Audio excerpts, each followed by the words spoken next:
Good morning. Just letting you know I'm here. Good morning, SG. Hi, DSG and others. Just letting you know I'm here. I'm on standby. Thank you. Okay.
A very good morning to you, wherever you are, and joining us here in this very special event, a virtual launch of the CARICOM's results-based management program.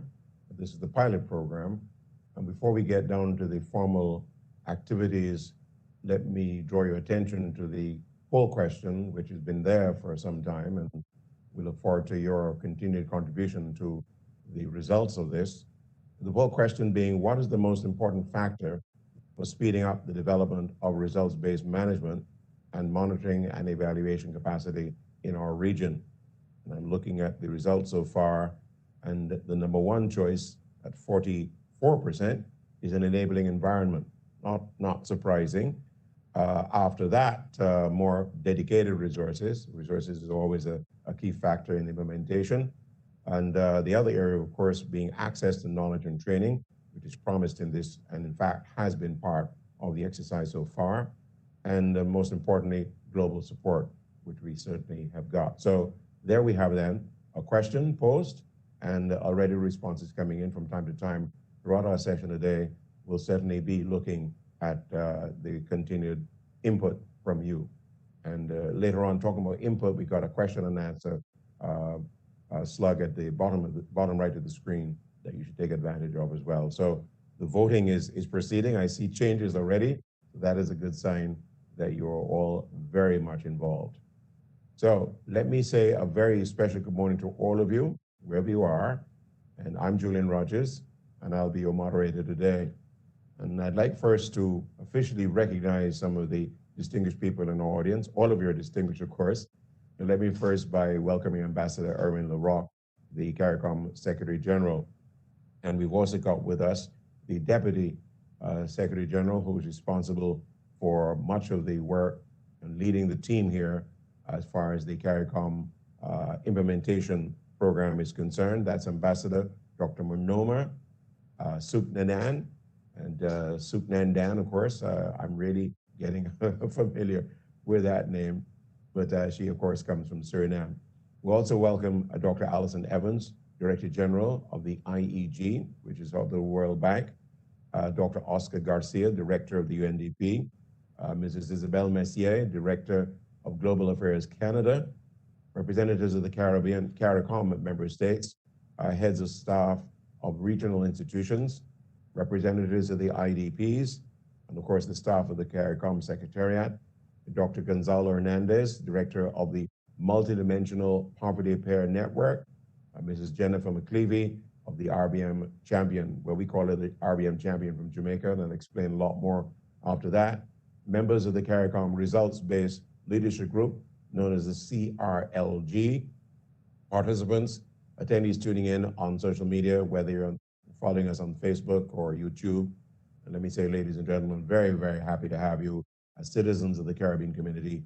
Good morning and a special welcome. So thank you for joining us today for this virtual launch of the phase 2 of the CARICOM results-based management system, which the CARICOM is undertaking with assistance from the World Bank's Independent Evaluation Group and the Center for Learning and Results Evaluation. The project, which is being led by the CARICOM Secretariat, is partially funded by the newly launched Global Evaluation Initiative, the GEI, which is a global partnership at addressing the worldwide demand for monitoring and evaluation capacity development. Now, you know that considerable work has been conducted in response to findings which identified a number of things in terms of the implementation of CARICOM decisions. And one of the areas identified is that of implementation deficit in the performance of the Caribbean community at national, governmental, and institutional levels. So put simply, the implementation deficit means that we've not been able to put in place many of the things critical to the success of the regional integration agenda. And so today, the results-based management, or RBM, is intended to address that deficiency by mobilizing every member state and regional institutions to improve these systems.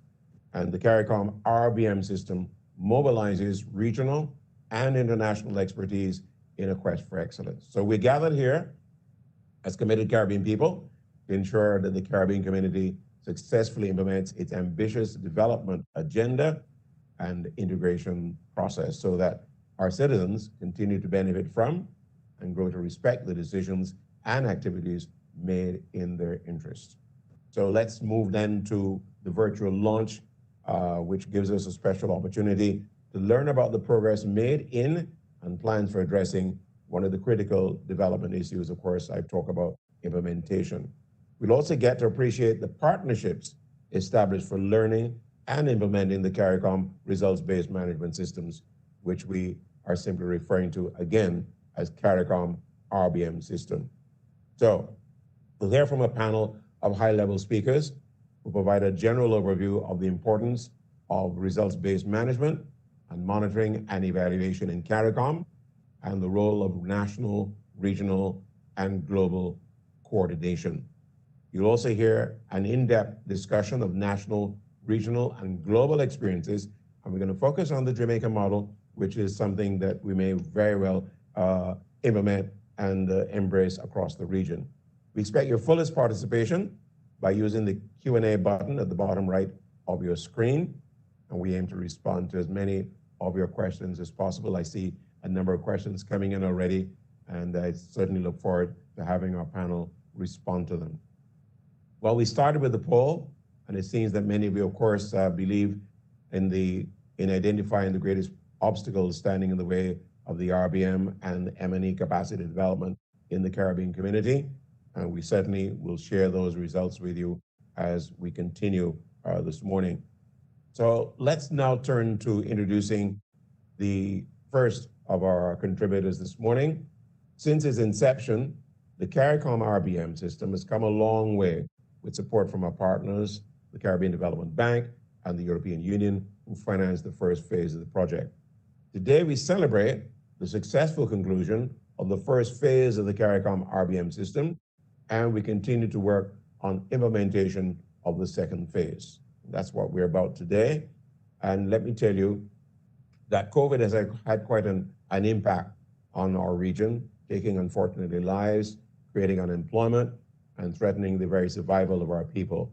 So it's critical that our decision makers are equipped with the most accurate information and data to develop and implement responsive, targeted, and effective policies.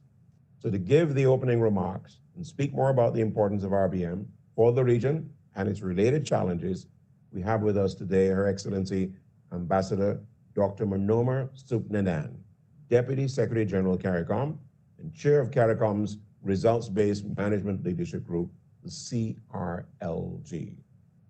Madam Deputy Secretary General, it's your turn to welcome all of us.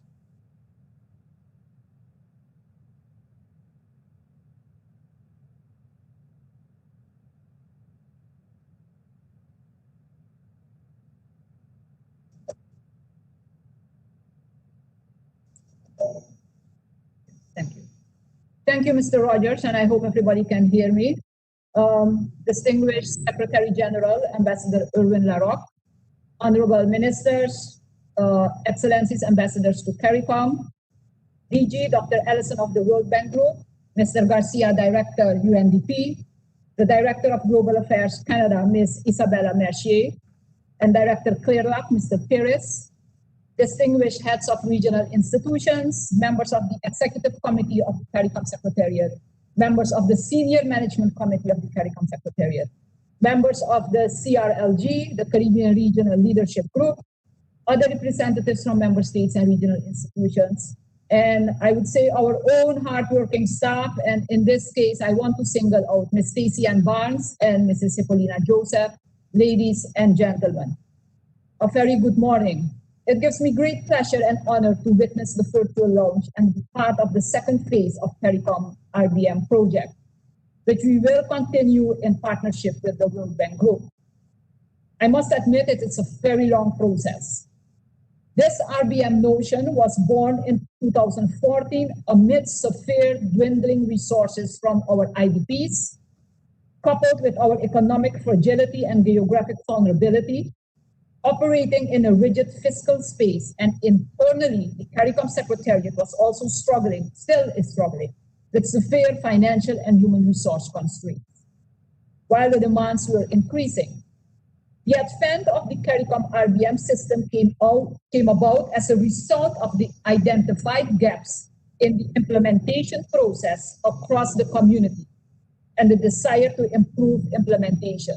Do recall at that time the several reports that came out and everybody was complaining about the slow rate of implementation, the implementation deficit. Phase 1 included the institutionalization of RBM at the Secretariat and the RBM framework for the implementation of the Community Strategic Plan 2015-2019.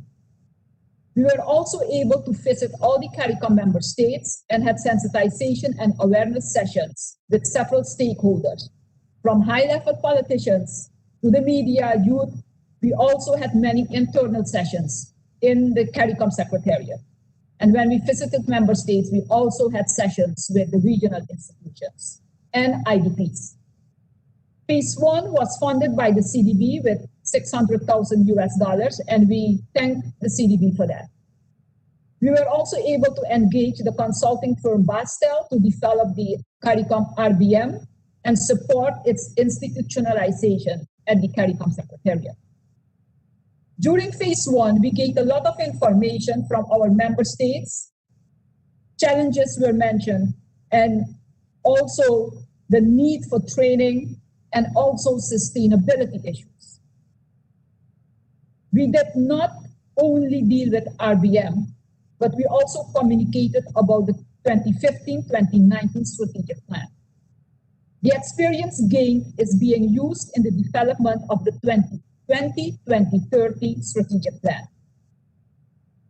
We are all too activity-driven, work in silos, whereby we often get lost and do not focus on the results we want to achieve and the impact we want to make, or better, the change we want to bring into people's life. This often leads to duplication and triplication of activities without achieving the desired results. Information about projects and IDPs is often secret and not shared, not with the CARICOM Secretariat, neither with other member states. I described the environment when we started with the RBM, results-based management. I do not need to tell you that it has not changed, but gotten worse. Irma and Maria played their role, and we have now this. I don't know if you want to call it a man-made disaster or a natural disaster, COVID-19, which again emphasizes that our region will always be prone to these, I would say, mighty unwanted visitors. And ladies and gentlemen, these unwanted destructive visitors, they don't know borders. And we do see and literally feel their results, not only at the national level, but region-wide and globally. Developments in other member states will always have an impact on sister member states. All of this to emphasize that we must work together, smarter, more collaboratively, efficiently, and result-focused. We cannot focus on a plethora of actions all over the place without streamlining the activities towards achieving efficient, accountable, and transparent results.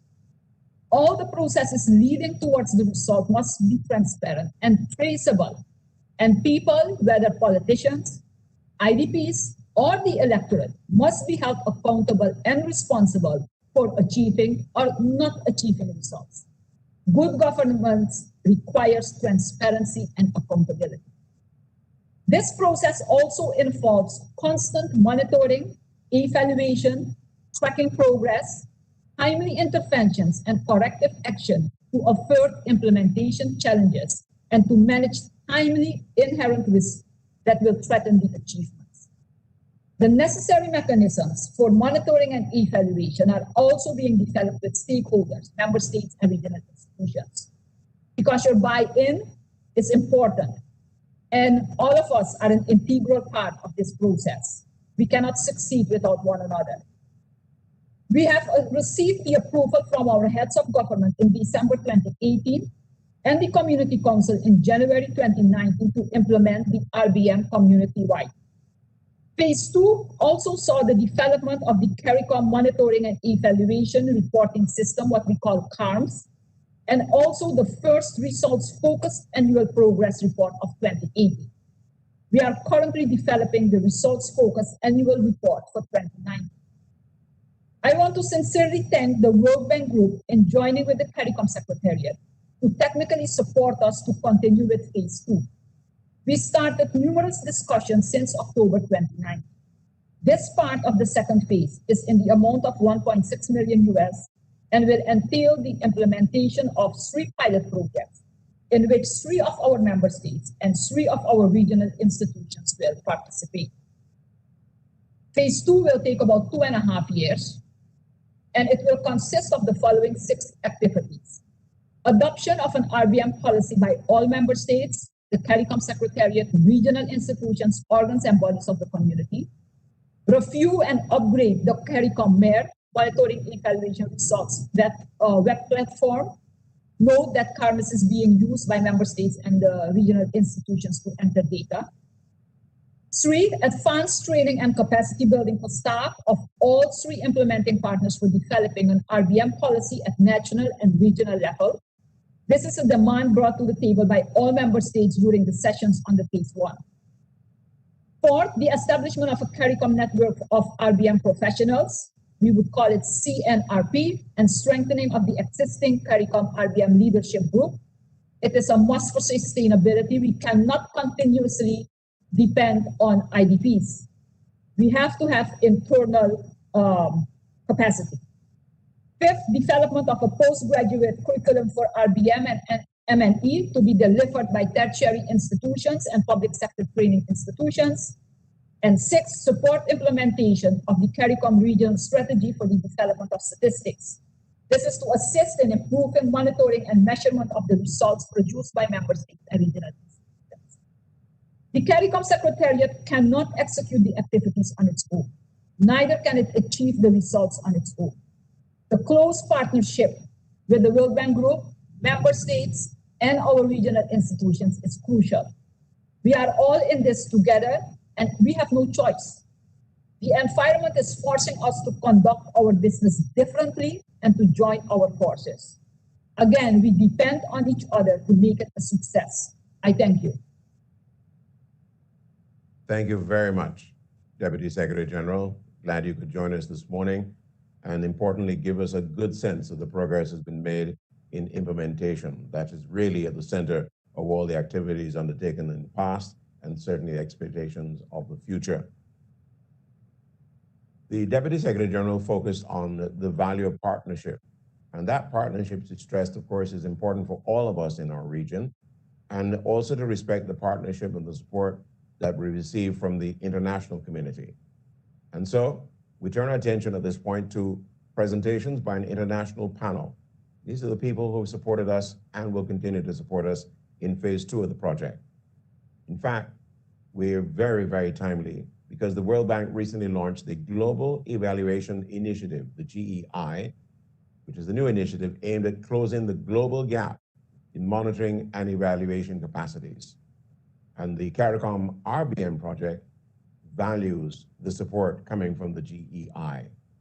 To discuss this new initiative, we want to introduce a very special panel, and we're pleased to welcome Alison Evans, the Director General of the World Bank Group's Independent Evaluation Group, Oscar Garcia, the Director of the UNDP Independent Evaluation Office, and Isabelle Messier, the Director of International Assistance Evaluation, Global Affairs Canada. And let me welcome this panel now, and I will pose a number of questions to them, and you should listen out for their responses. So let me go first to Alison and give her an opportunity to talk about the Global Evaluation Initiative and how it is supporting CARICOM in promoting this focus on results in the region. Alison? Thank you so much, Julian, and thank you to you for moderating this terrific event today. And it's a real pleasure to be part of this event amongst so many distinguished speakers and participants. I want to start by just echoing the Deputy Secretary General's enthusiasm on the launch of the RBM collaboration between CARICOM, CLEAR, Latin America and the Caribbean, and the Global Evaluation Initiative. We're really delighted to be working with our CARICOM colleagues who are passionate, as we are, about the results agenda and building monitoring and evaluation capacity in the region to support it. Now, the importance of monitoring and evaluation was recognised by CARICOM back in 2014 when the heads of government emphasised in their strategic planning the need for a results-oriented approach to project and policy implementation. And it is based on this original emphasis that we have now joined forces to face this challenge together. The challenge is not exclusive to the Caribbean region, far from it. Around the world, there is a gap in monitoring and evaluation capacity. According to a report from the Global Partnership for Effective Development Cooperation, more than half of all countries now have high-quality national development strategies, and almost all of them are aligned with the Sustainable Development Goals. But the capacities needed to turn these policy aspirations into actions have not grown at the same pace. The same report tells us that currently only a third of all governments have the necessary data and systems to track the implementation of their national strategies. Now, this global gap in monitoring and evaluation capacity poses a huge challenge. It undermines country ownership and weakens the systems of policy making and accountability. And to tackle it requires sustained and coordinated action from multiple actors. And this is where the Global Evaluation Initiative comes in. The GEI is a broad and inclusive partnership that will provide a platform where diverse actors interested in tackling this challenge can come together to coordinate and scale up their efforts in supporting monitoring and evaluation capacity development in as many countries as possible. And as a result of these combined efforts, can contribute to the evidence needed to tackle development challenges and make better public policy decisions. Well, why now, you may ask? And it is because the Caribbean community, along with other countries and communities globally, have committed to achieving targets for the Sustainable Development Goals and the Agenda 2030, that it is most important that we begin to address this yawning gap in M&E capacity. We're under 10 years away from the deadline, and it's important that all countries have the systems and capabilities in place to understand what works, to inform policy, and to drive progress towards those goals. And on that note, I really want to congratulate the Caribbean community for your commitment and efforts to closing the monitoring and evaluation gap in your region, and look forward to seeing what we can accomplish together when we work in this coordinated manner to achieve this goal. Back to you, Julian. Thank you very much, Alison, for helping us understand the role of your organization, and particularly reminding us that there's a yawning gap, not just in the Caribbean, but certainly around the world, and that there are particular efforts to really fill that gap with these kinds of exercises. Let me turn to Oscar now. Oscar, you have the most difficult job, I suspect, because everybody wants to look beyond COVID-19 and the kinds of actions that are required to help us stay on track for the Sustainable Development Goals. So Oscar, let's bring you in here. Thank you very much, Julian. And indeed, most countries are grappling with the effects of the COVID-19 crisis. And therefore, what does M&E to do with it? And I think it's extremely relevant because we need to regain the trust of our citizens in the ability of the state to provide solutions and services. We all want health. If we get really ill, we want a bed in a hospital and a good treatment. We all want our children to be educated in a safe manner.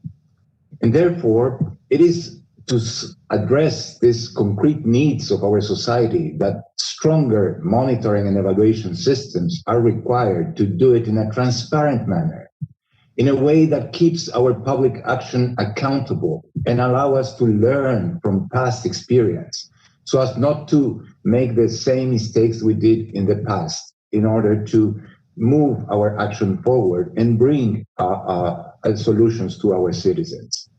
And as Alison mentioned, the Sustainable Development Goals are a framework agreed among member states, including the CARICOM, to move on more sustainable development pathways. The Caribbean region is prone to various natural effects of increased global warming, and therefore having an opportunity to build back better is something that the GEI initiative is really supporting through a stronger capacity in national governments and national societies to address the challenges of the 2030 Agenda for Sustainable Development. In UNDP, in the Independent Evaluation Office, we are fully committed and very glad to be launching this initiative together with the World Bank and other partners, because we believe that we can do better and much more together than in isolation. Over to you, Julian. Thank you very much, Oscar. Again, reinforcing the value of partnership in an exercise that is internationally focused. Let's turn our attention to Canada now. They've had particular experiences, and in fact, they've refocused their international assistance and placed it on a new footing of equality, particularly gender-based, and at the core of those efforts to contribute to poverty eradication around the world. So let's hear now from Isabel as she updates us on the Canadian experience. Thank you very much, Julian, and thank you, CARICOM and the GEI, for bringing us together today to celebrate the launch of this very special initiative. Canada is tremendously excited to be part of such an inclusive partnership responding to the global demand for better monitoring and evaluation. Also, thank you for asking me to share my experiences. I just want to leave you with a little caveat. My comments today are my own reflections from my experience as a very passionate Canadian evaluator and not necessarily Government of Canada statements. As director of the International Assistance Evaluation Team at Global Affairs Canada, my day-to-day focus is on evaluating programming that falls within Canada's international assistance envelope. In addition, I'm always looking for ways of connecting colleagues through our evaluation work to improve the way we integrate key issues such as inequality and vulnerability in our program decision-making. I want to share with you 3 key lessons today. The first is with regards to adopting a feminist approach, which reflects a broader commitment that Canada has to transformative social change. Canada's adoption of a feminist international assistance policy obliged me and my team to critically examine who participates in evaluations, how they participate, and how their contributions are valued. We've integrated feminist research principles in our practice, and this has helped our methods and ultimately our ability to reach and understand a little better the experiences of vulnerable people who don't typically have a voice. The second lesson is about developing a culture of accountability and use of data within our own department. In recent years, the department has developed a data strategy, which has been designed to maximize the value of data we have, strengthen our capacity to best use data, and use that data to improve performance. It does this by identifying data opportunities and gaps, connecting data users and owners within the department, identifying opportunities to tackle data quality and governance challenges, and by providing all staff with greater data awareness and access to data analytics. Approaching this systematically and investing time and resources in a coherent data strategy has been a key tool in the department's ability to leverage RBM and M&E effectively. The third lesson is about the importance of investing in the profession of evaluation. Evaluation proficiency does not magically happen. It takes continuous investment in our people through training, opportunities to innovate and develop evaluation skill sets. It takes resources to improve our technical capacities through flexible platforms, analytical tools, and systems that are dynamic to the varying needs of our stakeholders. And finally, it takes commitment to communicate our findings with partners and stakeholders in effective and meaningful ways. For my team, this has meant developing new skills and knowledge internally while deepening our understanding of evaluation's potential impact on organizational change. I have to say, although we've come a long way, we need to go further. There's room in our evaluations to improve and for the findings and recommendations to be better integrated within our department. Ultimately, this is about changing culture. Doing this through evaluation knowledge sharing is not easy, but I believe that it's critically important work. I thank you, and over to you, Julian. Thank you again. And always happy to hear the experiences of Canada. We've used your models in so many instances over time, and it's very, very valuable contribution to our efforts here. Let me go back to Alison, because I want to ask her to focusing on some of the lessons that will be of value to us in rolling out the phase 2 of this RBM at the CARICOM level. Alison? Thank you very much again, Julian. And I thought maybe one way to address that question is to sort of focus on some of the ways we see the Global Evaluation Initiative working in the coming period, and the conceptual framework, if you like, behind it, and the sorts of services that we hope it'll be able to provide. So the first thing to say is that the Global Evaluation Initiative will seek to operate at 3 critical levels. From the level of the enabling environment, the regulatory frameworks that set the context and the authorizing environment within which monitoring and evaluation, and of course results-based management more generally, can thrive. To the institutional level, the capacities and capabilities needed within institutions to be able to be results-focused and to be able to build their M&E capacities to be so. And at the individual level, at the level of individual professionals who inhabit this system. So the GEI is looking to work at those 3 levels, and we have a lot, I think, of experience and knowledge to share through the GEI about how to do that well. Crucially, the Global Evaluation Initiative, while global in scope, is country-focused, and it aims to offer a range of services that will come down to the country level, covering diagnostic work, technical advice and support, training, as Isabel said, investing in our people within the M&E community is fantastically important, and knowledge sharing.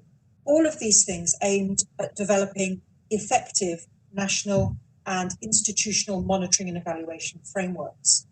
Now, GEI is not starting from scratch. Many of these areas of work are already part of ongoing capacity development programs that GEI is seeking to draw on and amplify. GEI is an idea, the idea behind GEI is to be a catalyst and a coordinator of services currently being offered in standalone programs, and to identify ways to scale them and enhance their impact at the country level. Our local partners across the Caribbean community have already taken steps in establishing regulatory frameworks. Some of them have developed or are starting to develop institutional policies and procedures, and others are already using evidence to inform policy decisions. The aim of GEI is really to put even more emphasis and support behind those measures to really scale and amplify their impact. Another critical service area that GEI is going to provide is as a platform for generating and sharing monitoring and evaluation knowledge at a global level and a local level. And here too, we have initiatives we can build on.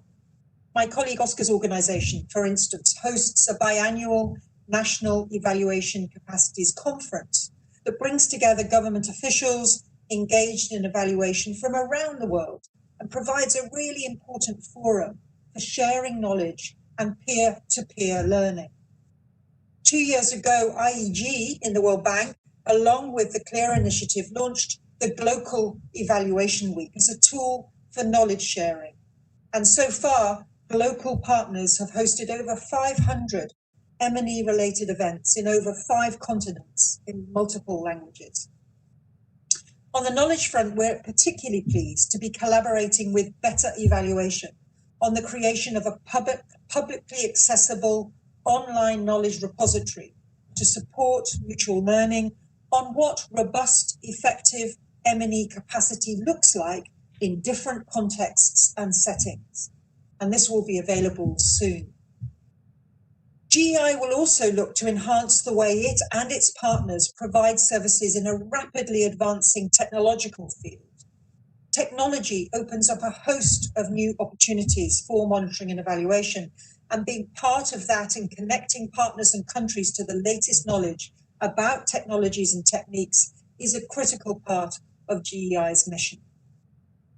Looking ahead, therefore, to the next few years, it's clear that advances in systematic monitoring and rigorous evaluation will be needed to contribute effectively to the goal of not just building back better, but building forward better. And through its broad and inclusive partnership, we hope that the GEI will launch not only with a global presence, but a deep reserve of monitoring and evaluation knowledge and extensive experience in training and capacity development across many of its regions. This is what GEI brings to the challenge of closing the monitoring and evaluation gap, and we look forward to joining hands with as many of you as possible to make that happen.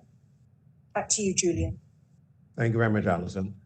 And to make it happen, I think, Oscar, you have an opportunity here to really spell out, you know, they say the devil is in the detail in terms of the results-based monitoring and evaluation system, because many of the people in our audience have heard this terminology, one, and been effective in terms of management and systems. But what it is that you have to share with this audience that will convince them that this is the most important thing in their lives right now? Thank you, Julian. Great question. Actually, I think one of the abilities for this initiative to succeed is if we can match supply and demand. As said by Alison, an effective monitoring and evaluation ecosystem requires a strong enabling environment. This is the broad socio-political system in which people and institutions function. This includes linking laws, policy, power relations, social norms that govern civic engagement, with the need for evidence to improve the quality of our decisions. The GEI can help at this level, for example, in supporting the assessment of the current system to help identify strengths and weaknesses, as we did with the UN in Guyana in 2018. Or as the cleared centers for Latin America and the Caribbean are planning to do in selected countries in the Caribbean region. An effective monitoring and evaluation system also requires institutional capacities for monitoring and evaluation, the internal structures, policies, and procedures. For example, at the sectoral level. In Belize, UNDP has helped strengthen information management and build national capacity in data collection and analysis in multiple sectors, including water, agriculture, transport, natural resource management, and crime prevention. So you see these are really very critical areas. And the third element is the need for individual capacities within national evaluation systems to improve their skills and experience and knowledge to conduct proper evaluation. The GEI can support the development of training programs tailored to work in specific sectors, such as the Program in Rural Monitoring and Evaluation, known as PRIME, or other institutions. But let me add one point, that when we speak about M&E ecosystems, we are also referring to more than evaluation policies and institutional structures. We're also referring to the role and the important role of citizens in these broader ecosystems.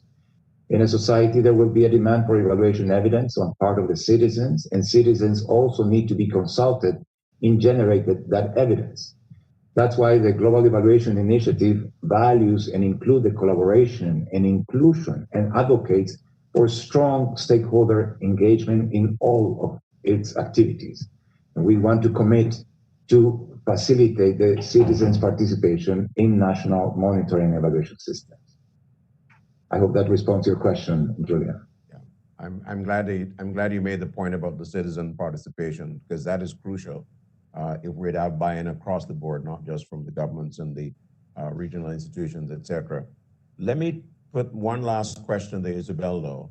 I know you share the Canadian experience, but I think what would be valuable to hear from you, Isabel, is what do you expect from this side as a particularly a donor contributor to this particular effort?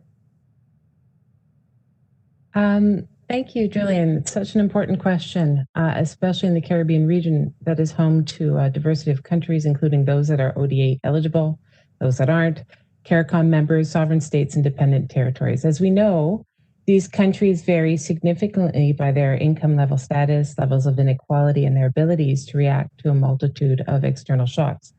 All of this adds complexity to gathering data, but also to contextualizing and actioning it.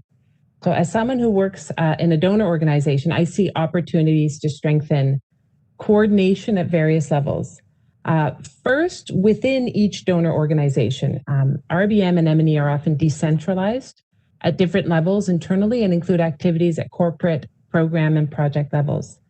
So we need to find opportunities internally on how to be more systematic in the way we approach RBM and M&E activities.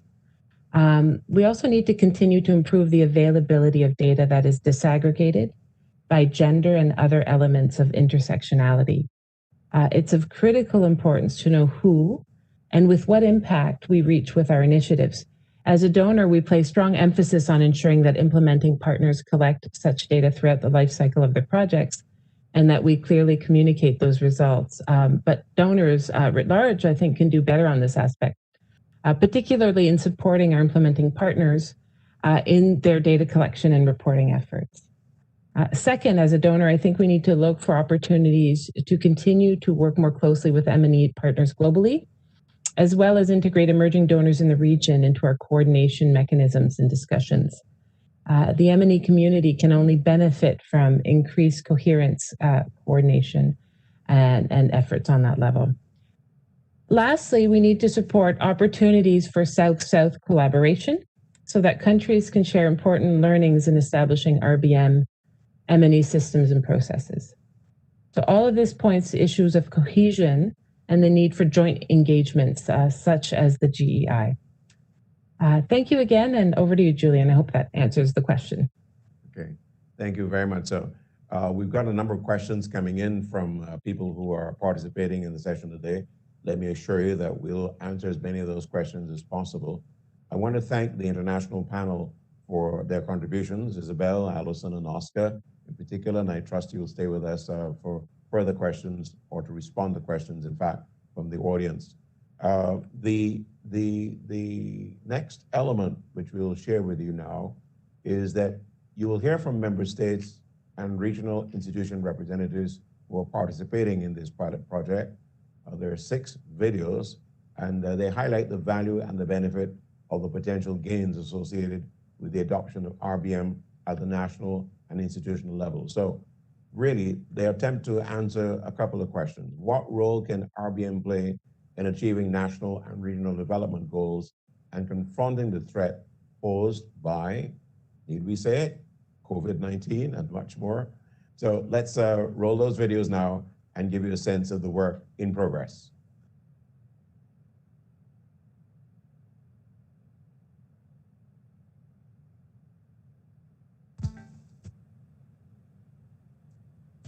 Good day. Results-based management plays a critical role in achieving national and regional goals. It allows for a holistic approach in how each country and the region in general can improve projects and programs to effectively manage, monitor, report, and learn together in achieving results through accountability. RBM will foster greater understanding of different strategic elements. It will provide a framework that will focus on results at each stage of the plan. It will assist with the formulation of strategic plans and budgets at the national level, linking these to regional priorities. The intended results can assist with better allocation of resources, while the sharing of expected results and indicators can improve funding accessibility. These benefits can positively impact on how the region tackles the ongoing challenge posed by the current pandemic. Together, as a region, and working closely with this welcome program introduced by CARICOM and its partners, we can make a difference. We must make a difference together. Thank you. Results-based management is critical to determining the progress that we make towards achieving development goals. First of all, we need to specify these carefully, and we need to put a system in place to measure our progress towards the achievement. So obviously, you can't know how well you're doing if you don't have a robust system of identification of goals and measurement of progress towards the achievement of those goals.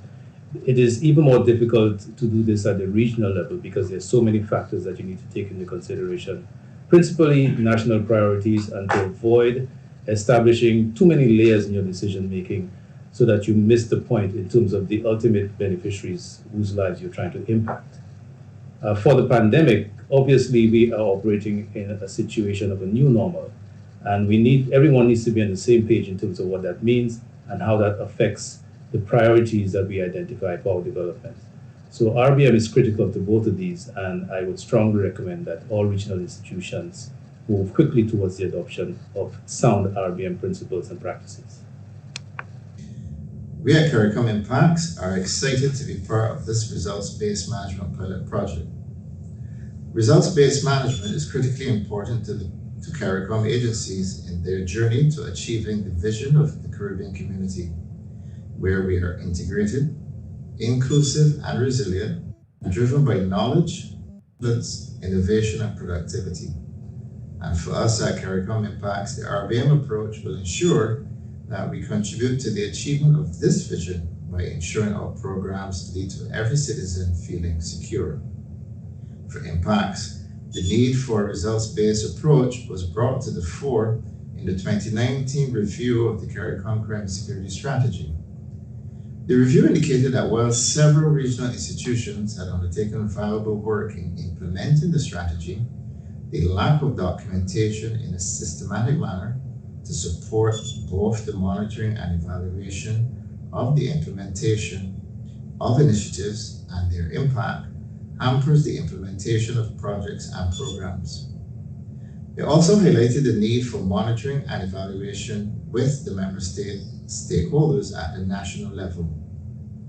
This critically highlights the importance which needs to be placed on results-based management and the need to engage a wide range of stakeholders in order for Impacts to monitor the CARICOM Crime and Security Strategy implementation and ensure coordination among the different stakeholders, as well as to verify the degree of compliance.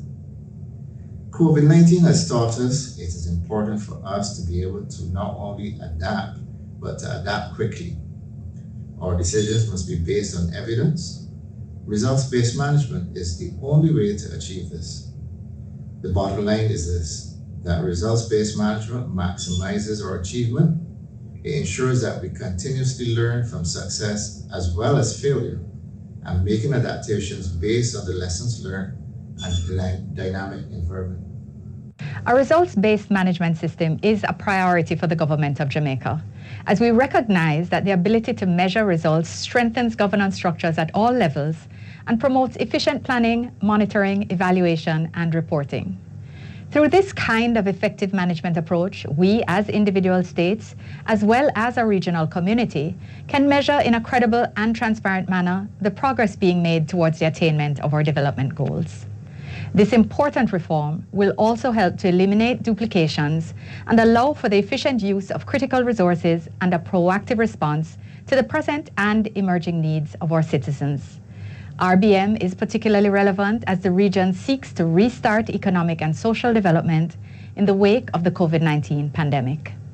Jamaica is pleased to be one of the 3 CARICOM member states participating in the pilot project for the implementation of Phase 2 of the results-based management system and looks forward to its full implementation across the community.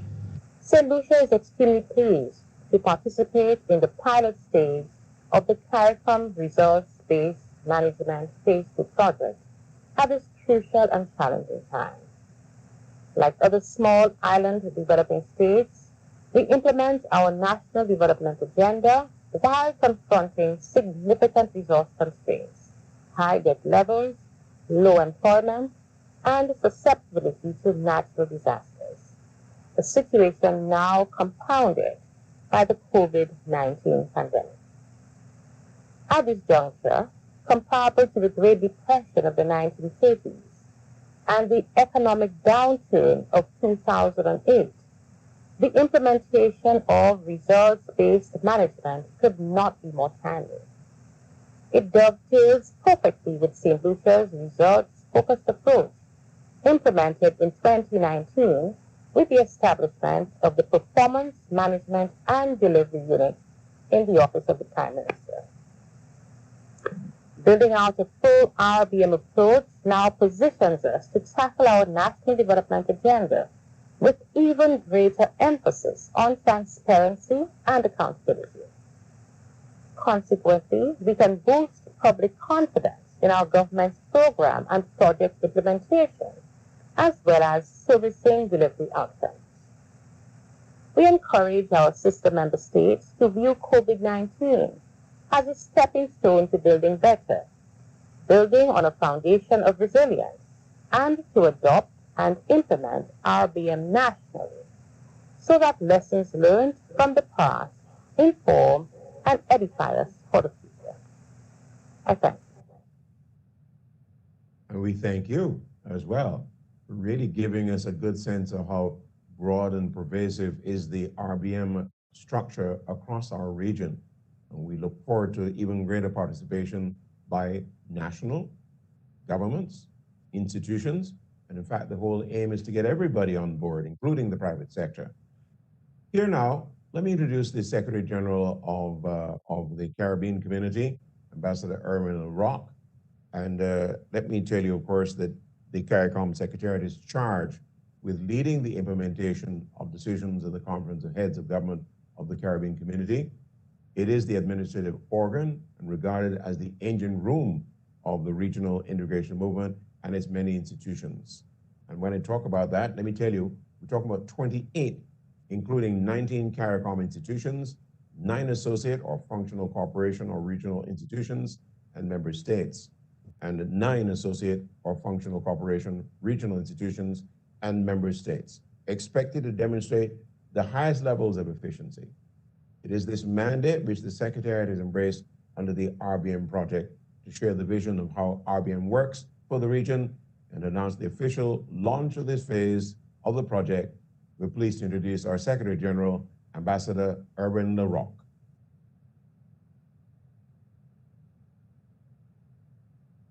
Thank you, Julian. It's good to see you and good to hear you, especially that voice which I did back to Radio Antilles. Dr. Alison Evan, Director General of Evaluation of the World Bank Group. Dr. Oscar Casilla, Director of the Independent Evaluation Office of the UNDP. Ms. Isabel Mercier, Director of International Assistance Evaluation of Global Affairs Canada. Representatives of CARICOM member states, heads of regional institutions, Ambassador Manoma Suknandan, Deputy Secretary General, and my other colleague members of staff of the Secretariat, ladies and gentlemen. It is my distinct pleasure to participate in this launch of Phase 2 of the CARICOM Results-Based Management System project. It is an important step towards engendering a results-oriented culture across the community.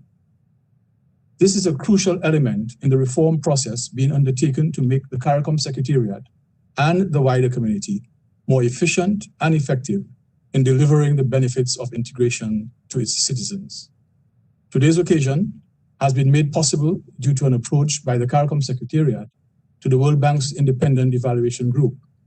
This led to collaboration among the Secretariat, the World Bank IEG, the Caribbean Center for Learning and Evaluation and Results, and the government of Jamaica. I want to place on record, on behalf of the entire community, my sincere and deepest thanks and gratitude for the support we are receiving from all concerned. As you are aware, based on the previous presentations, RBM is not new to the Caribbean community. Also, you would have noted that the Community Strategic Plan 2015-2019 committed the Secretariat to establishing a planning, monitoring and evaluation, and reporting system that is based on the principles of results-based management.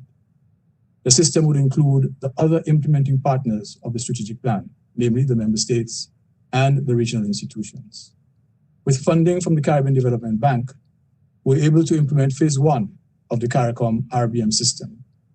Phase 1 included the development and institutionalization of a system at the CARICOM Secretariat.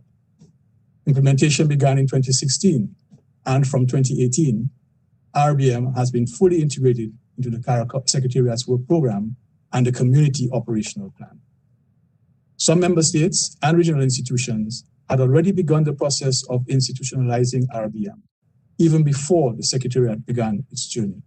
For example, so advanced was Jamaica in its RBM journey that in 2019, I signed a memorandum of understanding with the Minister of Foreign Affairs and Foreign Trade of Jamaica, Senator the Honorable Kamina Johnson-Smith, for Jamaica to provide support to the community in the implementation of Phase 2. Under the MOU, the government assigned Mr. Sean Gray to the project. Mr. Gray was the Director, Performance Management and Evaluation at the Jamaica Cabinet Office. Mr. Gray brought a wealth of experience and knowledge to the collaboration, and it is with deep sadness that we mourned his untimely passing in August last year. Let me take this opportunity to thank the government of Jamaica for the contribution that Mr. Gray made to this project. Ladies and gentlemen, as you know, RBM is a management philosophy that focuses on achieving desired results and changes. RBM helps to improve project and program design, planning, management effectiveness, monitoring and evaluation, reporting, transparency, and accountability. The decision to adopt RBM as a key part of our reform process was due to our desire to improve our implementation rate by using an evidence-based approach that focused on results. This would allow us to track the progress of integration and specific programs and projects. This approach is in keeping with the thrust of the Community Strategic Plan, which emphasized the importance of prioritization and monitoring and evaluation. In that process, it was recognized that we needed to work smarter in a more focused manner if we were to achieve our goals and objectives. Being more efficient and productive as a community is a necessity, as we must be able to demonstrate the results and impact of the work that we implement in an evidence-based, systematic manner. Hence, managing for development results through the adoption of RBM is the way forward if we are to address the implementation deficit that is being associated with the community. Early signs are positive from the first 2 years of implementing RBM at the Secretariat. It has enhanced the level of effectiveness and efficiency with which projects and programs are implemented. Our program planning has become more focused, and I should say more robust, on results and more streamlined. Risk management and monitoring have intensified to ensure timely interventions where required. Further, consistent and uniformed collection and use of data are just some of the changes brought about by the RBM system. Due to the positive initial experience of the first phase, I'm looking forward to Phase 2, which encompasses the member states and the regional institutions. This phase will be implemented over a 5-year period across the community, which means that all implementing partners will be planning, implementing, monitoring, evaluating, and reporting within the same results framework. The first steps for Phase 2 were taken in 2019. With support from the European Development Fund, the Secretariat developed the CARICOM Model National RBM Policy and Adaptation Guide for adaptation and adoption at the national level.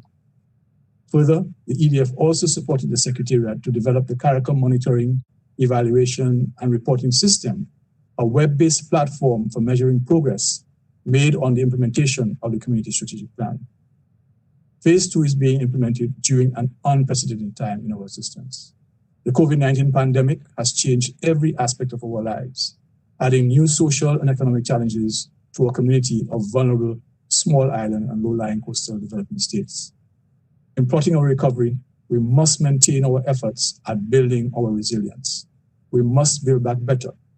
To build back better with reduced resources means we must work smarter, more efficiently, and effectively. The RBM system is an integral part of that process. It is a proven management approach, the adoption of which will go a long way towards leveraging our limited resources to achieve high-impact results. The advantages of adopting RBM has been recognized by the community's 2 highest decision-making organs. The Conference of Heads of Government and the Community Council of Ministers have both mandated that the implementing partners expedite the RBM approach. It is with this high-level endorsement that we undertake phase 2, which includes a pilot phase to support 3 member states and 3 regional institutions. They will implement policies to deepen RBM practices and foster a sustained RBM culture. After a rigorous selection process, Dominica, Jamaica, and St. Lucia, the Caribbean Examination Council, the CARICOM Development Fund, and the CARICOM Implementation Agency for Crime and Security emerged as the 6 pilot participants. I thank the participants in the project, which is a demonstration of their commitment to institutionalizing RBM over the next 2.5 years. The experience and skills gained will then be used to support the other member states and regional institutions to adopt RBM.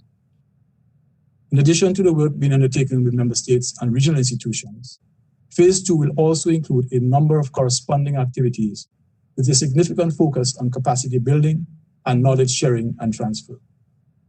There is a train-the-trainer component to ensure the sustainability and widespread adoption and use of RBM across the community. For example, the CARICOM RBM Leadership Group, which you've heard about, comprising RBM champions and advocates from member states, regional institutions, and the Secretariat, along with the CARICOM Monitoring, Evaluation, and Reporting System, will be strengthened. Further, RBM and monitoring and evaluation courses and programs will be delivered through universities based in our member states, making training and knowledge accessible to persons in the community. I would like to thank all partners who have and are contributing to the development and advancement of the CARICOM RBM system.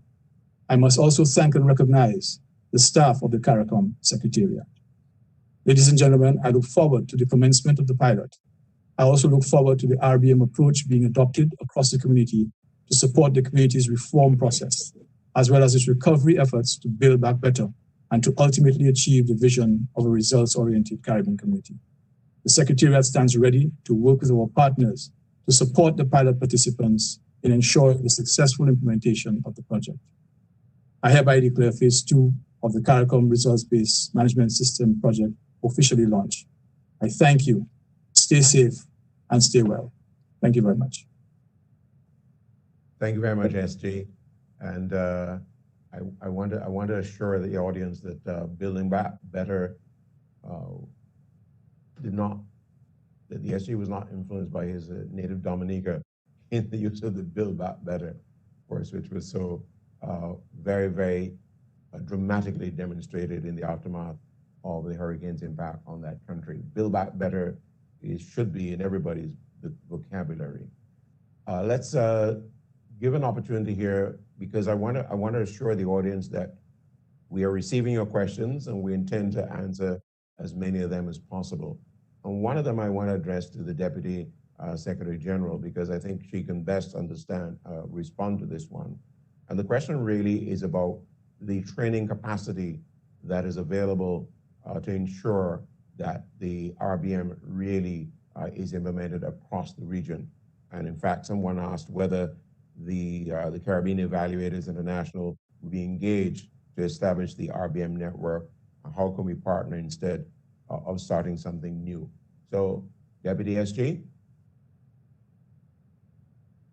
Thank you very much, Mr. Rogers. It's a very proper question to ask.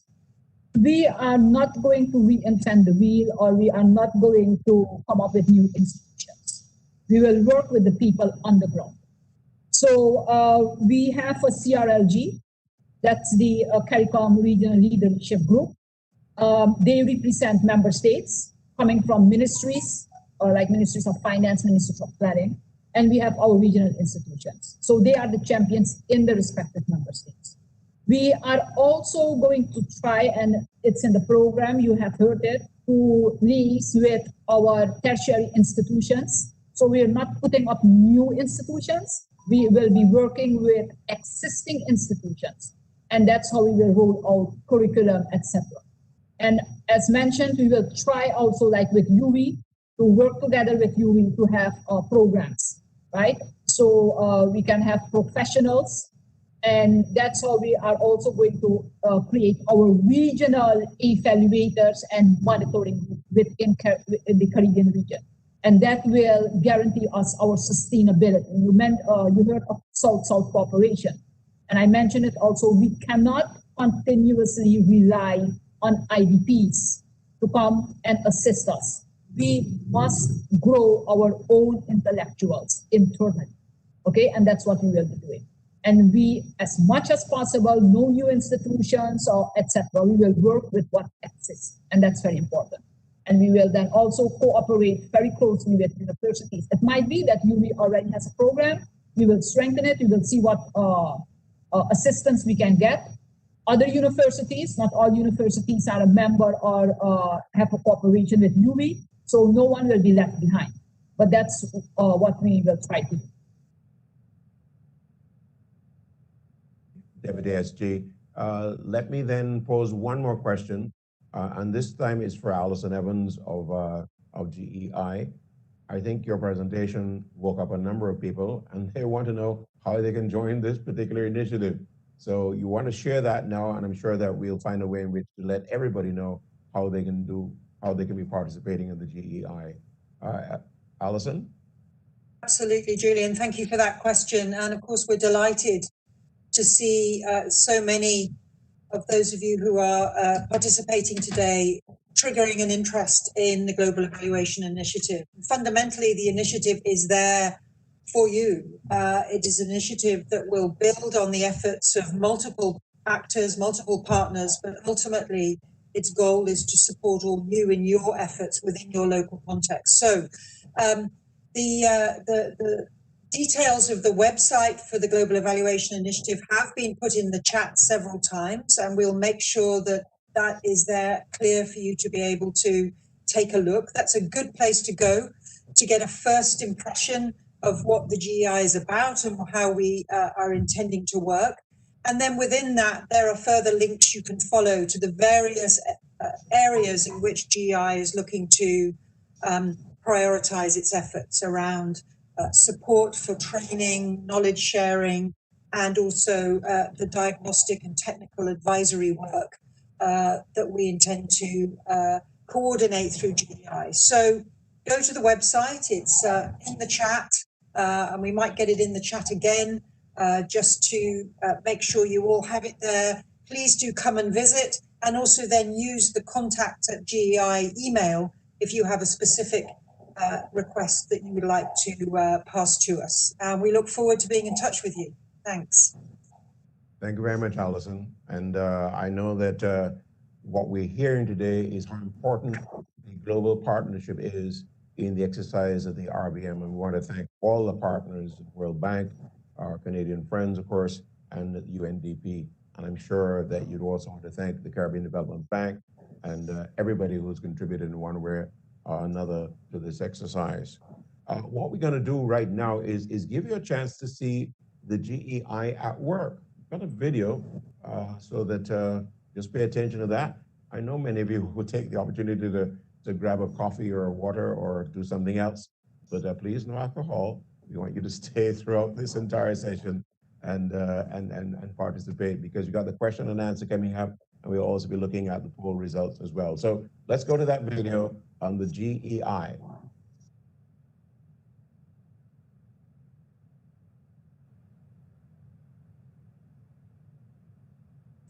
Hello, my name is Sia.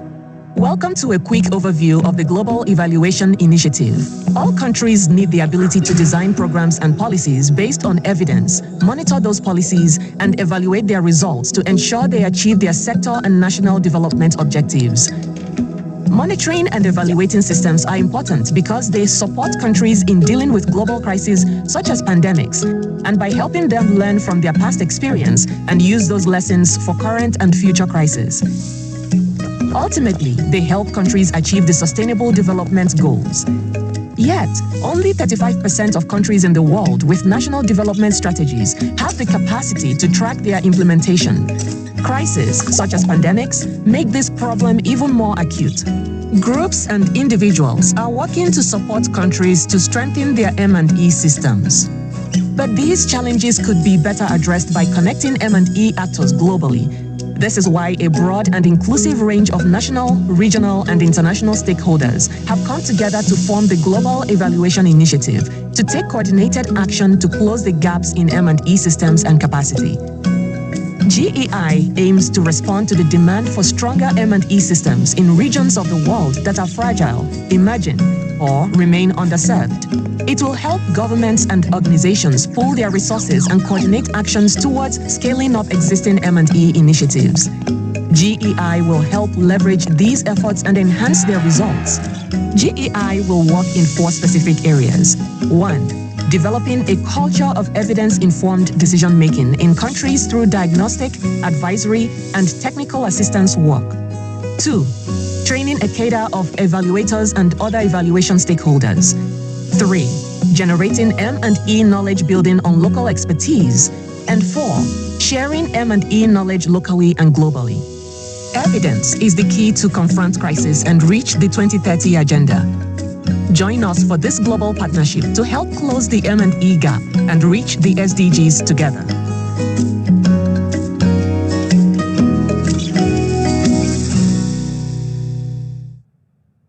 Hello, my name is Sia. Welcome to a quick overview of the Global Evaluation Initiative. All countries need the ability to design programs and policies based on evidence, monitor those policies, and evaluate their results to ensure they achieve their sector and national development objectives. Monitoring and evaluating systems are important because they support countries in dealing with global crises such as pandemics, and by helping them learn from their past experience and use those lessons for current and future crises. Ultimately, they help countries achieve the Sustainable Development Goals. Yet, only 35% of countries in the world with national development strategies have the capacity to track their implementation. Crises, such as pandemics, make this problem even more acute. Groups and individuals are working to support countries to strengthen their M&E systems. But these challenges could be better addressed by connecting M&E actors globally. This is why a broad and inclusive range of national, regional, and international stakeholders have come together to form the Global Evaluation Initiative to take coordinated action to close the gaps in M&E systems and capacity. GEI aims to respond to the demand for stronger M&E systems in regions of the world that are fragile, emerging, or remain underserved. It will help governments and organizations pool their resources and coordinate actions towards scaling up existing M&E initiatives. GEI will help leverage these efforts and enhance their results. GEI will work in 4 specific areas. 1. Developing a culture of evidence-informed decision-making in countries through diagnostic, advisory, and technical assistance work. 2. Training a cadre of evaluators and other evaluation stakeholders. 3. Generating M&E knowledge building on local expertise. And 4. Sharing M&E knowledge locally and globally. Evidence is the key to confront crisis and reach the 2030 agenda. Join us for this global partnership to help close the M&E gap and reach the SDGs together.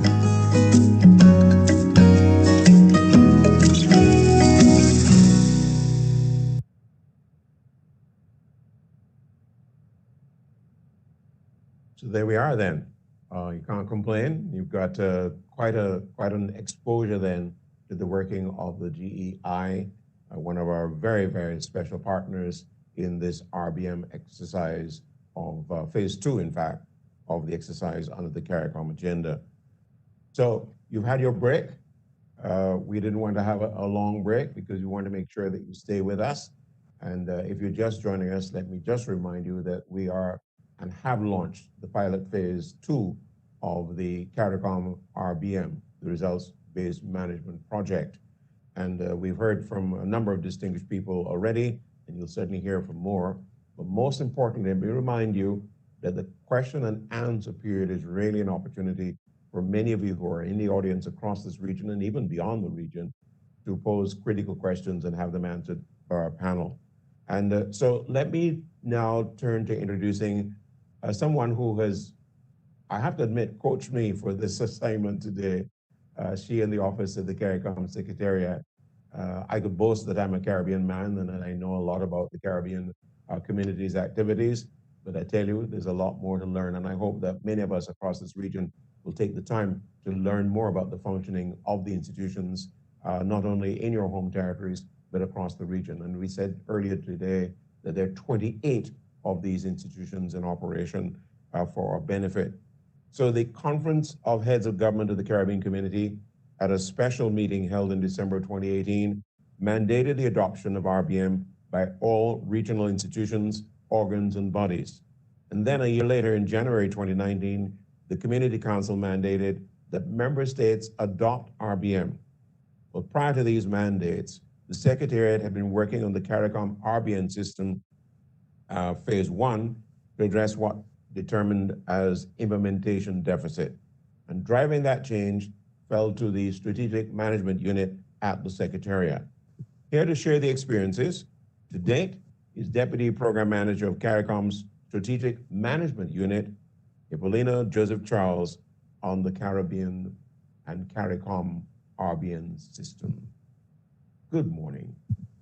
Welcome.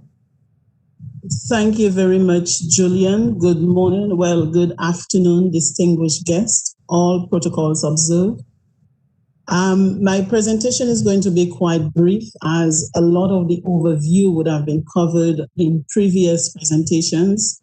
So I will just go quickly with the presentation and then focus more on the lessons learned as part of the RBM system phase 1. So next slide, please. As has been established before, RBM in the region is not new. What is new for us is the regional approach to RBM. We have a number of institutions, the Secretariat and member states, who have adopted some aspects of RBM previously, dating way back to the early 2000s. But in terms of the regional approach to RBM, the first, what I would call the call to action, came in a report that was mandated by the heads of government. And in that report, there was a recommendation for the development of monitoring and evaluation capability to allow, to allow a clear overview of progress with CARICOM's strategy. And that followed the development of the Community Strategic Plan, where it is stated very clearly that the Secretariat has to establish a planning, monitoring, and evaluation and reporting system that is based on the principles of results-based management. So with that, we developed what we call the Managing for Development Results, and that was a project focusing on the regional integration process. And that project had the ultimate objective, which is to engender a results-oriented culture across the community. It has been noted before that the initial funding came from the CDB, and which was used to engage a consulting firm, Bastel, to help develop the CARICOM RBM system. Could you move the slides, please, to the next one?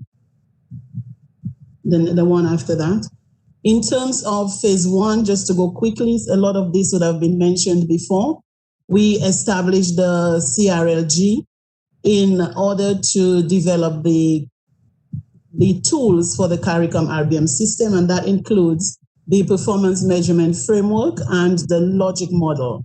So we engage representatives of all member states, regional institutions, and the Secretariat. And we thought that was very important in the process, because while we had a very competent firm who had a lot of experience in the region, we thought for ownership and buy-in, we wanted to develop an RBM system by the community and for the community.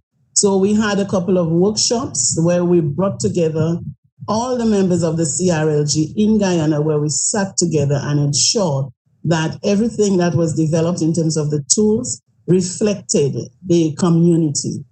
We also established a gender review committee to ensure that gender considerations were included in everything that was developed, all outputs. We conducted a situational and needs analysis to guide us in terms of what obtained in member states and regional institutions. I've spoken about the workshops. We developed the logic model and the performance measurement framework. We have a procedures manual and an action plan for moving RBM forward. We also, DSG spoke earlier about the sensitization sessions in all member states. It has been spoken about before, the institutionalization of RBM at the Secretariat, and we had the sensitization with staff at the Secretariat as well, and we have the results focused report, which we will be doing on an annual basis. Next slide, please. So after these two calls to action, the next was in 2018, and this has been spoken about, the mandates from the heads of government and the Community Council of Ministers. Moving forward, at the end of 2018, we had our CARICOM results-based management system, and I'm sharing with you on the screen. Next slide, please. The results chain. So we have activities, outputs, we have intermediate outcomes, immediate then intermediate, and then the ultimate outcomes and impact. So within our RBM system, it was no longer sufficient to focus and report on activities. We are now reporting on the outcome of these activities. As a result of these activities, what would have changed? And this is the focus of the RBM system. The components of phase 2 would have been outlined already, and it includes the adoption of RBM by member states, the operationalization of the CAMs, the advanced training and capacity building. And I have to note here that there is a very heavy capacity building component in phase 2 of the CARICOM RBM system. We have the strengthening of the CRLG. DSG spoke about this, as well as an existing evaluation organization that we are going to support. And we have the courses, the programs that will be partnering with universities, and also with statistics. It's a very important part of reporting of the RBM system. So we will be looking at, we have the regional strategy for the development of statistics.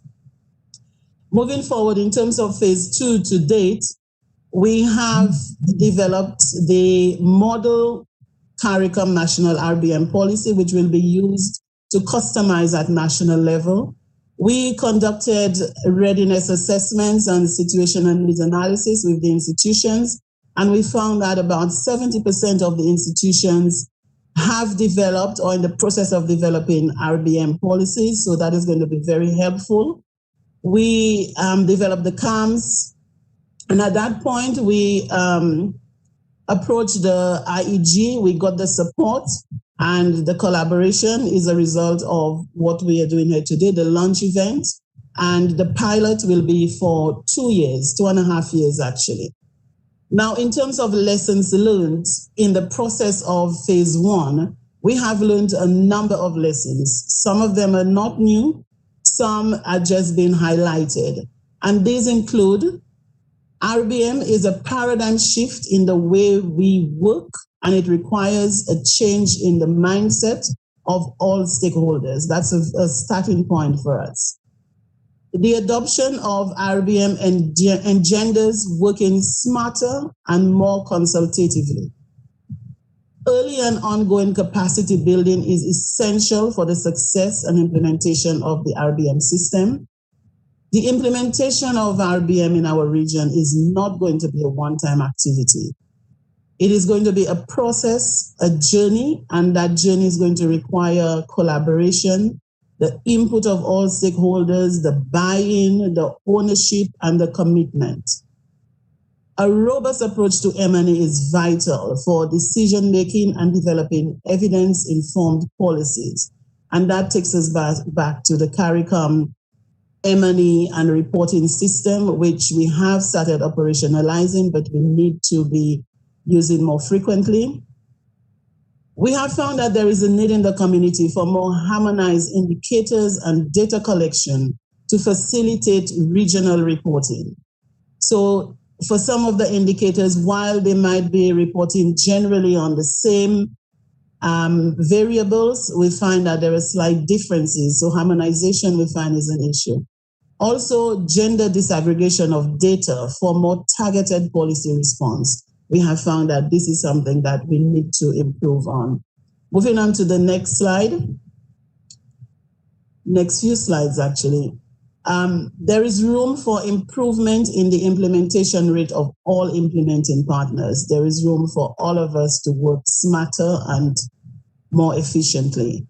The M&E aspect allows for addressing issues and challenges timeously, thus averting delays in implementation. So M&E cannot be overemphasized. Staff turnover is very high in the community, and we find quite a bit in terms of loss of institutional memory. We are experiencing that with the CRLG to some extent. While it is good that if the institutional memory remains in the region, it is all well and good, but sometimes people retire and people move on, and we have to start afresh with new members of the CRLG. We find that human and financial resource constraints are shared challenges, and these could cause delays sometimes. Working within the RBM system, we have our timelines, and these constraints would hinder us achieving our results within the timelines that we have set. Since the introduction of the RBM system, we find that there is a better appreciation of RBM among implementing partners. While it is not new and some had already started, we find now that there is an effort among our implementing partners. So this is going to set us well in terms of moving forward with phase 2. And there is still some work to be done in the region to improve the balance between implementing national and regional priorities. And that we find sometimes again could delay the implementation and affect us achieving our results during the specified time frame. So with that, Mr. Moderator, I will stop here and just wish to thank everyone for participating. Thank you very much. Yes, I extend a special set of thanks for your guidance in my role here today. Thank you very much for identifying, one, that work has been conducted, and particularly pointing the path down which we need to go, and the particular requirements and resources required to implement a successful RBM. We talked a lot about the partners involved in this exercise, and I now want to introduce Dr. Gabriela Perez, who's Director of the Center for Learning on Evaluation and Results, Latin America and the Caribbean region. I know that's a mouthful, but many of us have grown accustomed to saying simply clear lack. So the Center for Learning on Evaluation and Results, Latin America and the Caribbean. Now, the mission of this organization is to strengthen M&E capacity across this region through training courses and workshops for international organizations, government, civil society, academia, and the private sector. They also share knowledge to promote evidence-based decision-making and improve policy and programs in our region. We're pleased to welcome Dr. Perez to present on the topic, what does the RBM collaboration comprise, and what will its value be to the Caribbean region? Dr. Perez? Thank you very much, Julian. And first, let me tell you what a wonderful job you have done in moderating this session. So congratulations. Thank you, ma'am. It is a great honor for me to share this space with the esteemed colleagues from CARICOM, IEG, Canada, and UNDP. And of course, with all of you that are connected, wherever you are, many thanks. Our time, I think it's characterized on the one hand by tremendous innovation and technological advancement. In just a few years, our computing possibilities have expanded exponentially.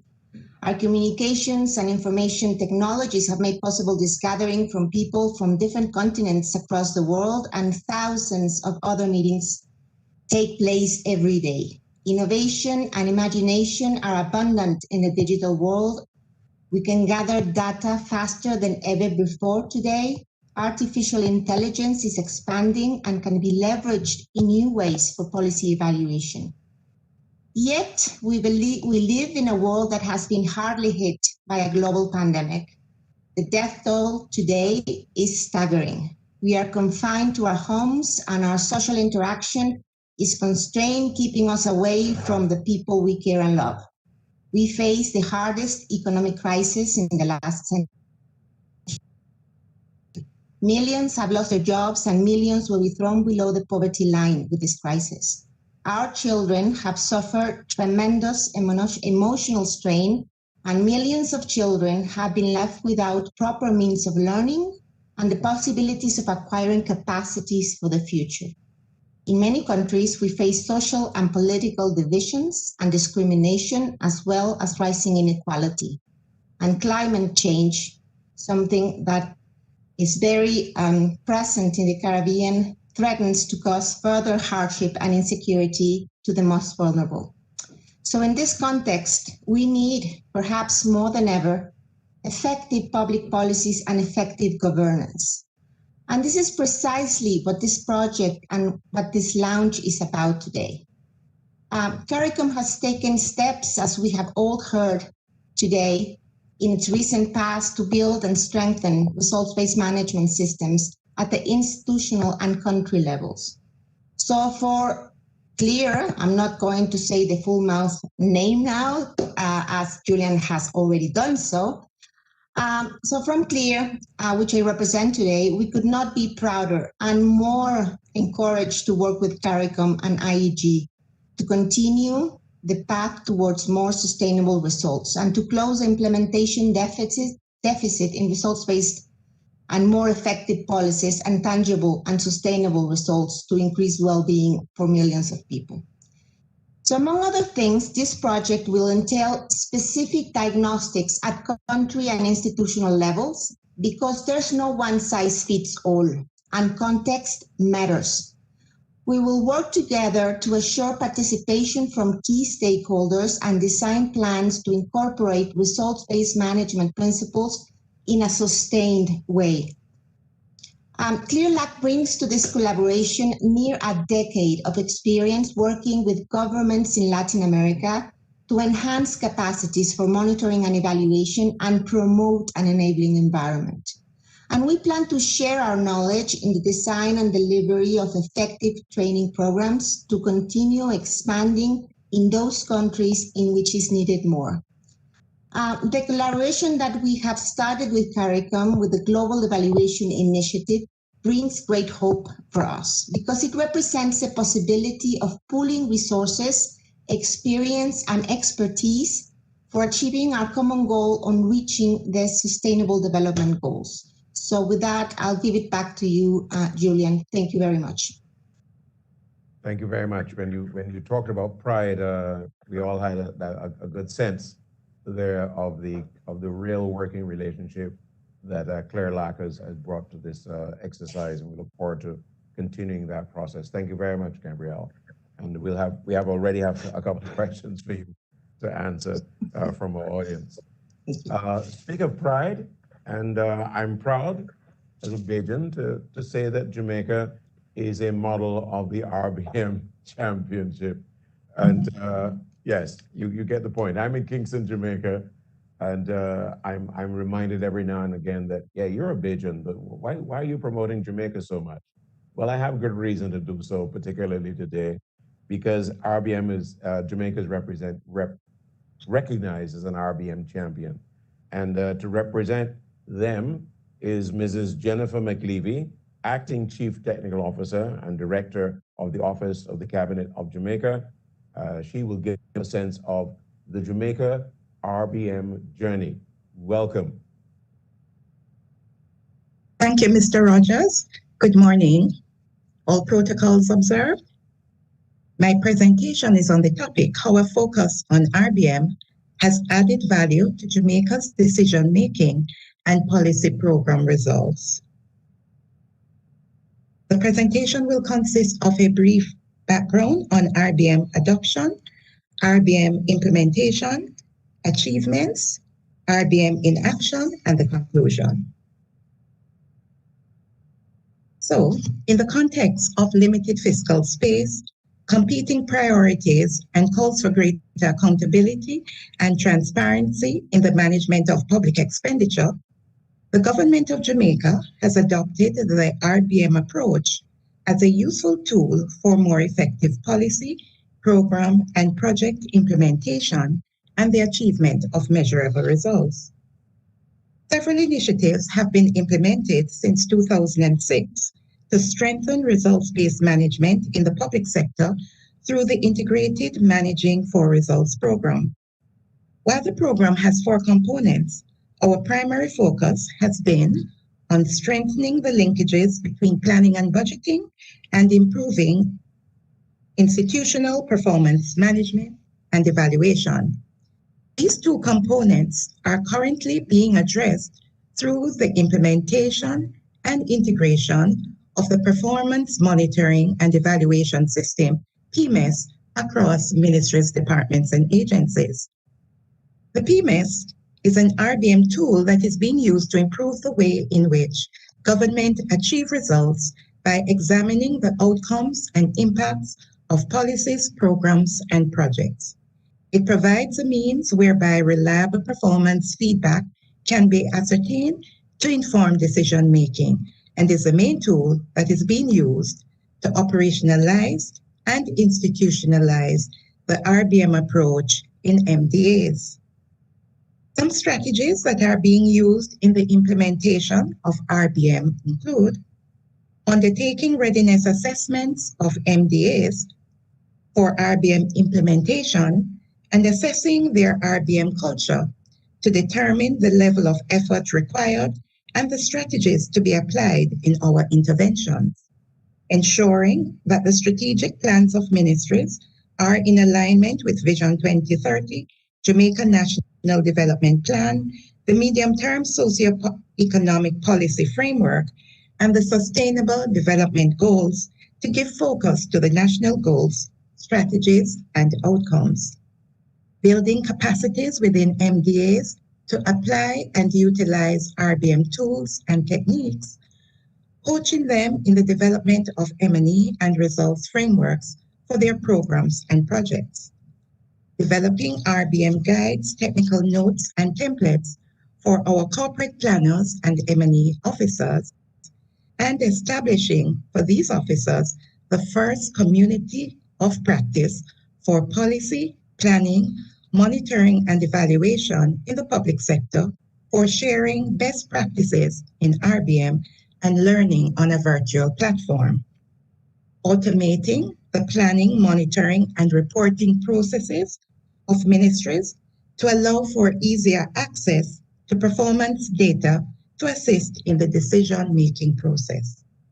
Preparing whole of government performance reports with analysis of programs and projects with recommendations for improvement, and undertaking evaluations of whole of government policies, programs, and projects to increase the pool of available data for informed decisions. Some notable achievements from the implementation of RBM are greater integration of RBM in the planning and implementation processes and reporting systems of MDAs. Improved program and project design with smart objectives and indicators, clear strategies, targets that are in alignment with indicators and outcomes, and increased utilization of baseline to assess progress. We have had an increase in the number of ministries that consistently conduct planning retreats and performance reviews. Increased utilization of the electronic platform for planning, monitoring, and reporting known as the EPMS. We now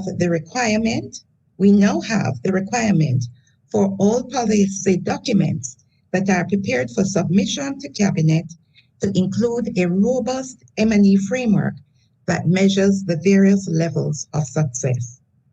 MDAs now have standardized strategic business and operational planning templates that require the utilization of RBM tools and techniques and are aligned to the medium-term results-based budgets. During the last 3 years, we have completed 3 evaluations, 1 per year. For the most recently completed evaluation, a management response from the head of the entity concerned noted that the evaluation report was comprehensive and informative, and that the recommendations provided would be included in their program of work. We welcome this feedback. And finally, the development of a draft integrated results-based management policy informed by the CARICOM RBM model policy to institutionalize RBM within the government of Jamaica. Along with these achievements, the focus on RBM has added value to some procedures and processes. We now have more performance-driven auditing of MDAs being undertaken by the Auditor General's Department.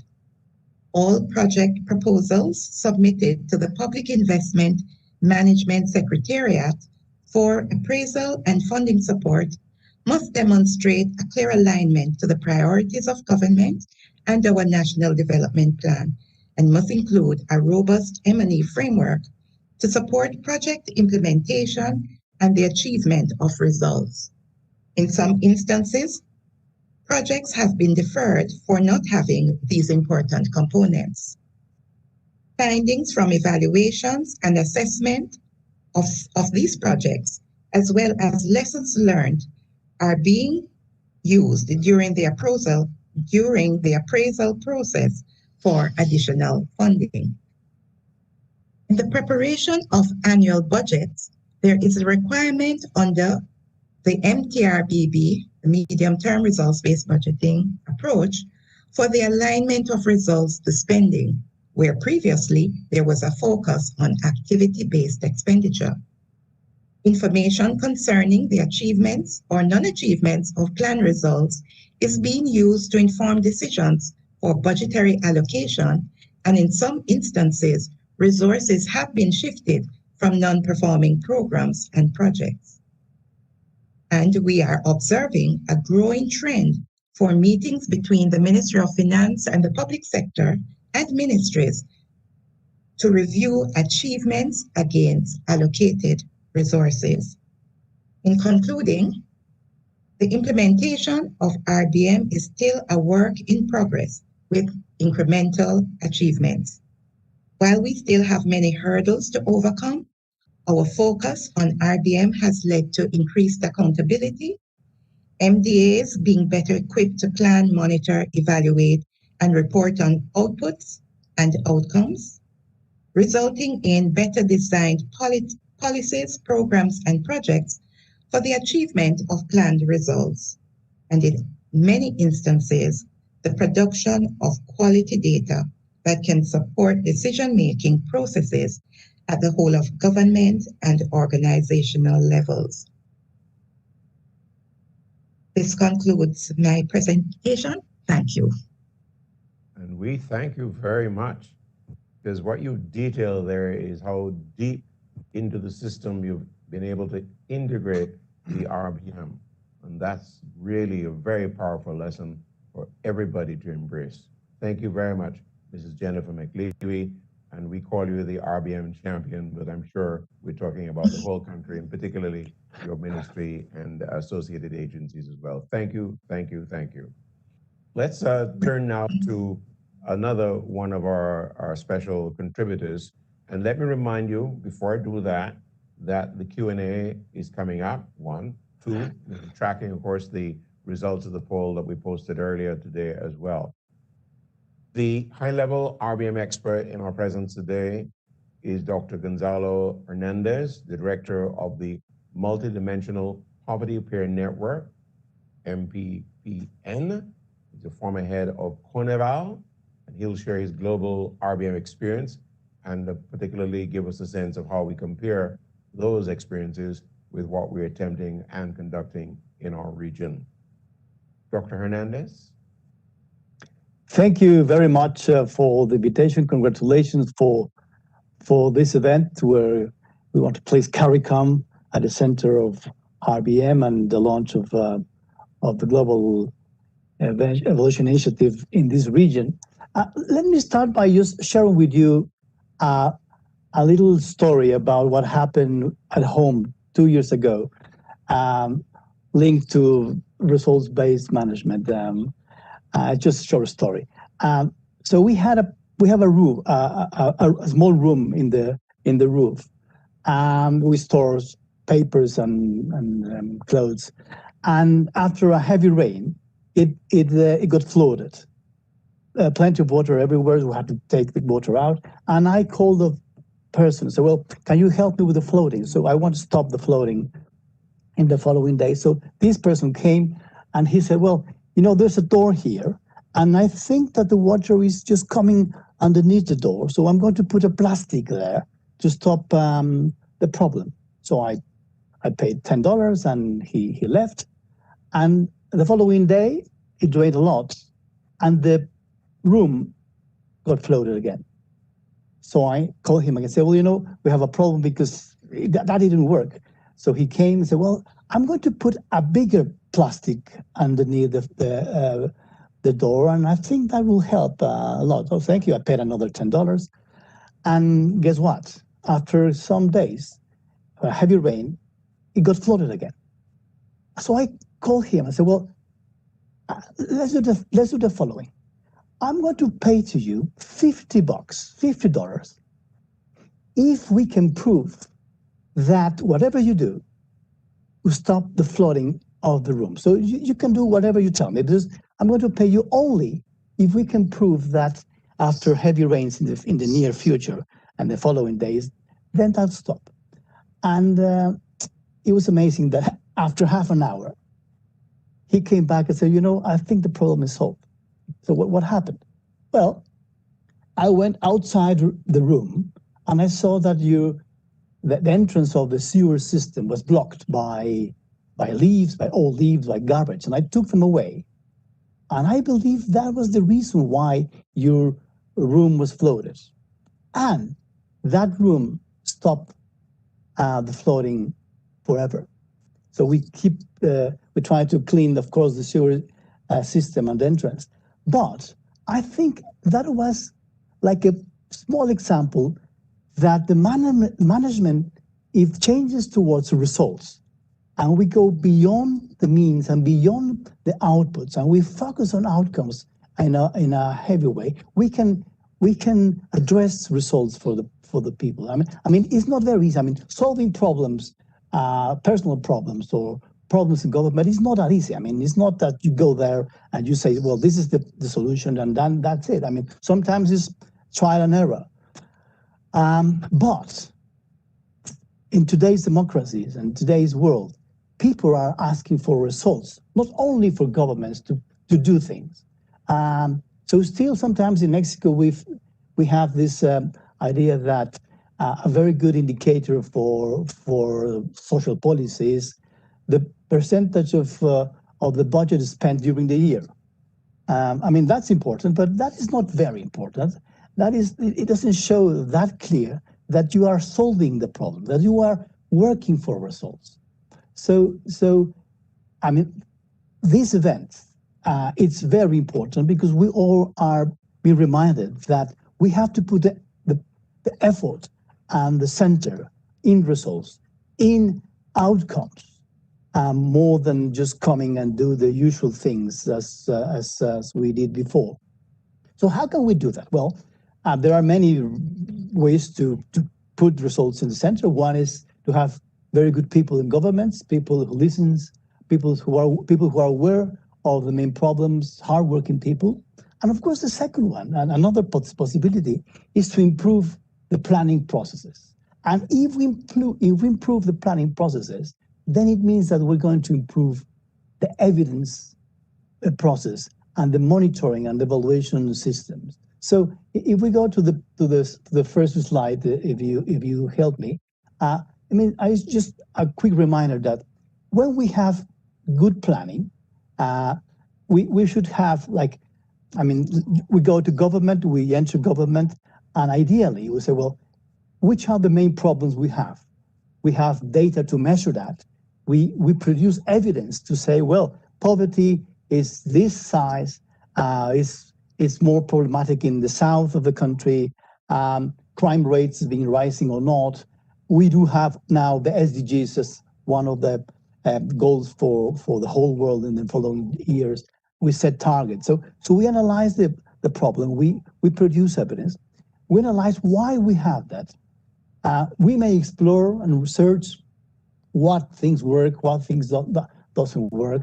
And then ideally, after that, we design the program, we assign budget, we implement the program. And then we also have a monitoring and evaluation process and system, an ongoing one, in which you can know with more elements if the things we thought were going to help to resolve that problem, that flooding, they're working or not, if we are implementing properly, and more importantly, if we are reducing the problems that we face when we enter government.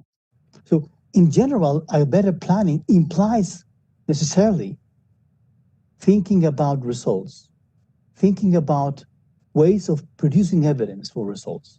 If you go to the second slide, I mean, it means that ideally in every country we should have, according to their needs, according to their history, according to their institutions, a framework in which we may have results in the center, not the budget spent, not the number of scholarships given, but mainly results.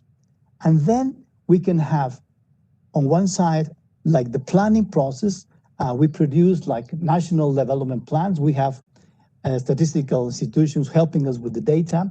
We do have programs and actions. And for them, we have possibly log frameworks, and we produce results indicators for each program, for each action linked to the planning process.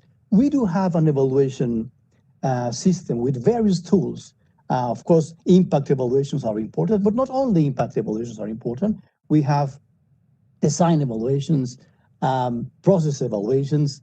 With Gabriela and with Tanya, we've been working a lot in Mexico on this. They are experts on that, in producing various types of evidence. And of course, do not forget about the final element of any system, which is our recommendations follow-up. How can we feed our decision-making process with all these elements? And ideally, we'll have a systematic way of doing that, not only 1 year, not only for one program, but for the whole government. And of course, in order to do that, we need credibility, which means that the credibility from our indicators, the credibility from evaluations will come from different ways of institutional arrangement. For one country, it's on one element, for another country, it's another element. And that is why, and we go to the third slide, we are so happy that in the middle of that need, the need for results, the need for citizens to get results from countries, that we have the launch of the Global Evaluation Initiative. I keep telling Alison and all my friends, Oscar, that when I read the objectives of the GEI, I said, we would like developing country-owned sustainable monitoring and evaluation frameworks.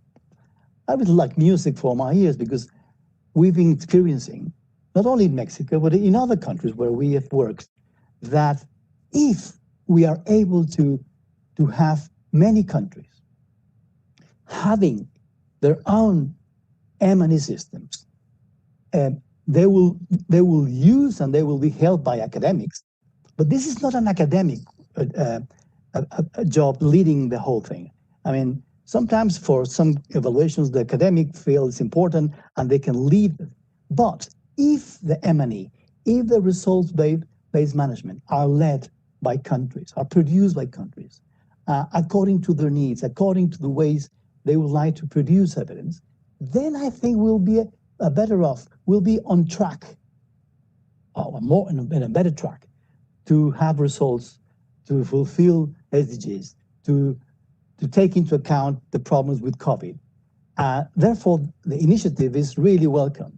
I mean, so we can benefit, all of us, with more evidence.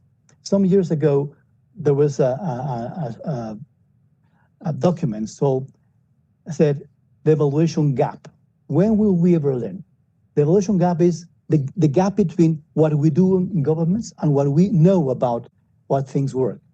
And at the time, we thought that through the academic work, we're going to close that evaluation gap.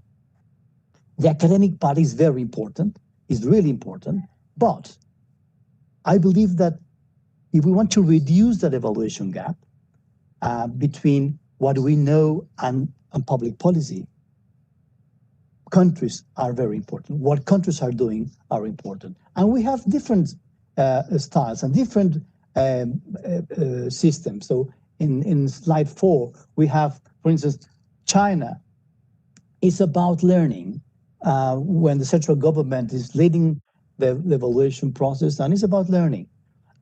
We also have systems where they want to show good results in a good way, in a fair way. Governments say, well, if I say that we are doing well, perhaps people will not believe. But if in an external way, in an independent way, someone else is saying that this program is working, then I'll be more trusted. In the case of Mexico, we started with more on the accountability part, that Congress was demanding the president to be more transparent, and that's the creation of CONEVAL. In Colombia, the system is centered on the National Planning Department, which linked to the president, but it's important for them to learn about what they do. In the USA, it's about improved management. In Chile and Brazil, especially in Chile, the system is more linked to budget. It started in Chile in the Ministry of Finance. In South Africa, the main evaluation element is in the president's office, and it's about improving program results. So we have various types of systems, and of course we are all very interested and happy to learn what CARICOM and their countries, what Jamaica is doing, what are they going to offer to the world in terms of innovation and learning. I remember 2 years ago, still in CONEVAL, we talked a lot with the ambassador of Jamaica in Mexico, and they were really keen in doing more evaluation. I'm happy to learn that Jamaica is really leading the way as well, and with an innovative thing. So, I mean, the world now really needs solutions. People are demanding solutions. People want to know how we're going to solve the COVID problem. It's a huge problem, but with more elements, measuring, monitoring the way in which the vaccines are working, knowing which groups should be the priority groups according to information, according to evidence. If we want to solve poverty, undernutrition, is it best to have food stamps or food baskets or monetary transfer? Well, the monitoring and evaluation process can help us to solve the problems. If we have good planning, if we produce good evidence, I believe we'll be on track about getting the SDGs right in 2020 and in 30. If we think about results, I think we'll be even better off than we started in 2020 with the COVID problem. So I really congratulate the initiative. I really congratulate the CARICOM for their efforts and the countries. And I'm happy to learn about your efforts and happy to help if that is needed. Thank you very much for the invitation and congratulations. Thank you very much. Thank you very much, Dr. Hernandez. I'm so happy to hear your story of results at home and how they translate into what we're attempting here in our region. And thank you for the congratulations, particularly to Jamaica and their success so far. All right, here's where we get really interesting. If I might say that the proceeding was not interesting, but let's turn our attention to the questions that you've posed as you followed the particular program today. And so the questions that you've asked directly to particular speakers, etc. So let me start with Gabriela. And people are asking for you to elaborate on aspects of RBM particularly to clarify how it overlaps with M&E. And you're the professor here, so could you delve into the similarities and the differences, Gabriela? Well, I have a class on Friday, so I can invite everybody to join in. But well, results-based management, it's an approach, it's a vision to organize or implement the business or the actions of government. And there's various pillars for that vision. Planning, budgeting, delivery, monitoring, evaluation, and accountability. Those pillars, those elements constitute results-based management. And monitoring and evaluation, of course, are within those pillars, but they are particularly important because they have an incidence, they have an effect on the planning, for example. If you have good evaluation of what has worked, then you are in a better position to plan with a focus on results. If you have process evaluations, you have more evidence of what's being, how, and who gets the products and services of government. And of course, reporting, it's very important, and evaluation is very, it's important to do a good reporting and to contribute to accountability. So there's not an overlap, but they are constitutive elements of our results-based management systems, but they are particularly important. So that it would be a short answer, but again, you can come to my class if you feel like it. I'm sure you'll be flooded with attendees, and thank God it's virtual, and therefore you don't have to worry about social distancing, so we can all be there. All right. Let me ask Gonzalo and Jennifer to join in here. You have or do work in government. Could you talk about some of the main challenges that you've seen on RBM being successful and, most importantly, sustainable? Let me go to Jennifer first.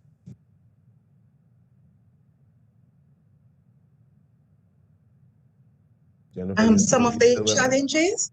Sorry, yes. Some of the challenges. One is the rapid turnover in staff in some of our ministries, departments, and agencies.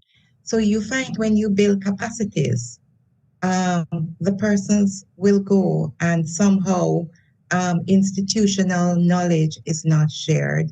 So that's one of the problems. Secondly, we have a problem with when governments change, new ministries are formed, and portfolio departments and agencies are not necessarily strategically placed under these ministries.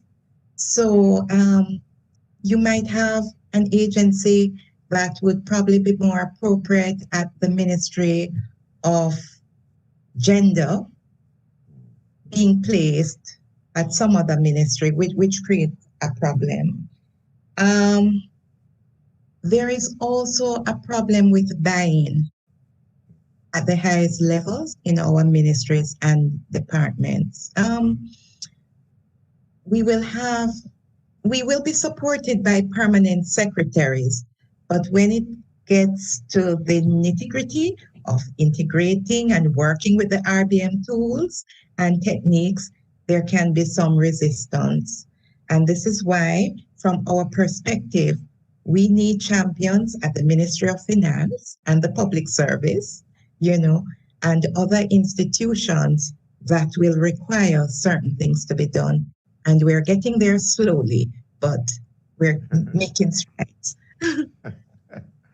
That's very interesting to hear. So I'm gonna pose this question a little differently for Gonzalo, and ask you about the possible fatigue. In other words, you got these project management units in all the government agencies and so on, and ministries over time.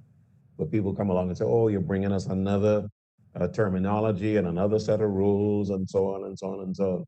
Is that kind of fatigue really a problem in getting RBM underway and functioning? I think it's a possibility that people sometimes get like fed up. I mean, we have to understand that for many program managers, and it's important for them, is they have to work and they have to produce risk. They have to operate every day. So whenever we go say, well, let's talk about evaluation and indicators. Well, yeah, okay, let's do that, but I will have to work. When we understand that the indicators, the evaluations, and the production of evidence is important, then we can have that buy-in. But we have to do it in such a way, Julian, that not only we don't make people really be fed up of that, but how can we produce ongoing monitoring and systems in a systematic way? Because it's very easy to produce one evaluation in a country every 4 years, let's say. The challenge is, how can we have an ongoing process in which we constantly produce evidence coming from the administrative records, coming from the evaluations, and using that in such a way that A, we learn, B, we change what we can change, and there's some accountability. And I believe that, if I can select one challenge in producing an ongoing system for RBM, is the institutional and the political one. Because at the end of the day, we are talking about individuals and people. So you are evaluating my work, Julian. And when it happens, I may be a bit uncomfortable.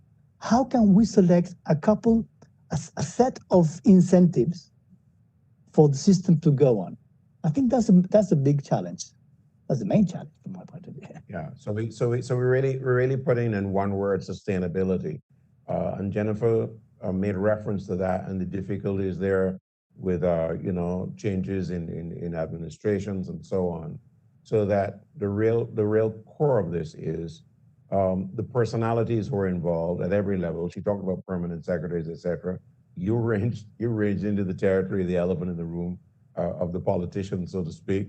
But I want to throw this to anybody in the panel who would take it. Really, the sustaining of this exercise is really crucial. Who will bell this cat?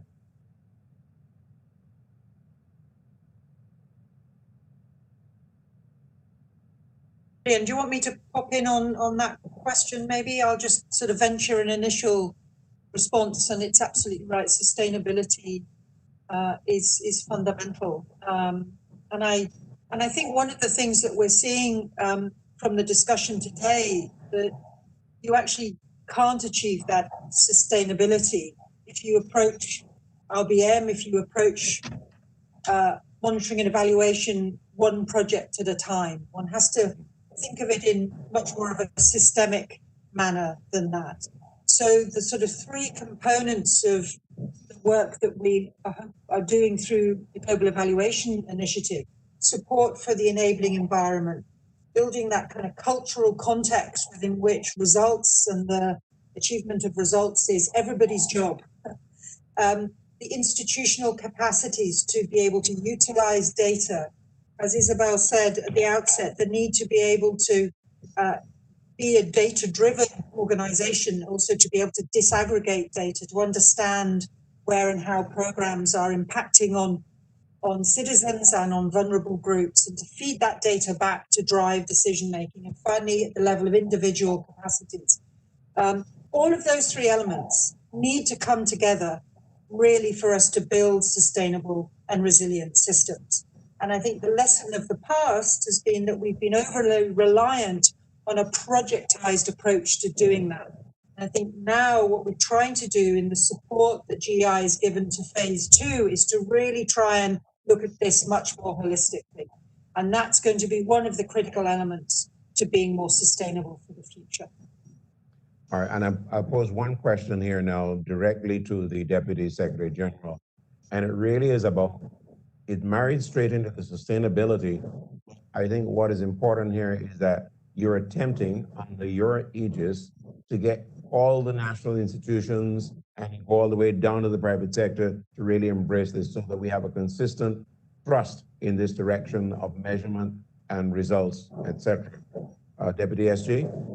Thank you, Mr. Rogers. Let me start with, to answer your question, let me start with this. All the challenges that the representative, the champion from Jamaica mentioned, all those challenges are also in all our member states. The same challenges. Okay, that's nothing new. Our whole region have the same challenges at several levels. What we're trying to do, and it was mentioned already, it's not about projects, it's not about programs.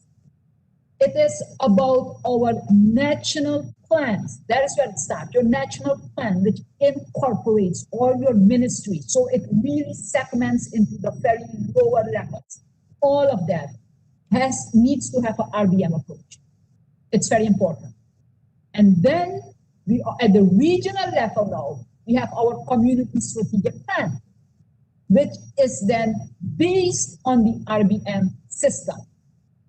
Very important, which means all the components, whether it's a national strategic plan or it's the regional strategic plan, all the components will be evaluated, will be judged, if I may say so, judged on the results that you have achieved. Okay? So when we do that, and even if the secretariat now goes and we meet with people, we sensitize people, we train people, you know, whatever we do. But in my concept, very important, if we do not have the political buy-in, if you do not have it, we will not succeed. Political buy-in is very important. The reason why this, when you have change in government, it means sometimes the ministry doesn't exist anymore. Okay? The people who have been dealing with results-based management, who are an integral part of your national planning process, if they're nowhere to be found, or you sideline them and so on, what's happening? You are going to go 10 years back. So when a new government comes, you start from scratch. It means then whatever we are doing at the regional level, right, you will not succeed. So it is that enabling environment with that political will, commitment, because that political will has to be translated into commitment. Once you have commitment, dedication, yes, you will put resources towards it and so on. It's no use, you can have millions of US dollars, put it towards something, but if the political will, the buy-in is not there, Mr. Rogers, you can forget it. And that's why when we had our awareness and sensitization sessions, we met with prime ministers and so on, right, to inform them. And yes, there are some sensitivities, because if all of our citizens, and you mentioned citizens, I said electorate, become fully aware of what RBM can lead to, and that is where you have the sensitivity. It means each citizen can judge his or her own government against the results that have been achieved, right? So, and that will be evidence for the move you will make towards when you have elections and so on. So it really goes very far, if I may say so. The issue was mentioned of sustainable development goals, the same thing, right? At the regional level, we are not gonna go and do an evaluation individually in each member state. We will match results-based management, monitoring, evaluation against the CARICOM strategic plan, which mirrors what you have in the SDGs and so on. Not everything in detail, but we have it there.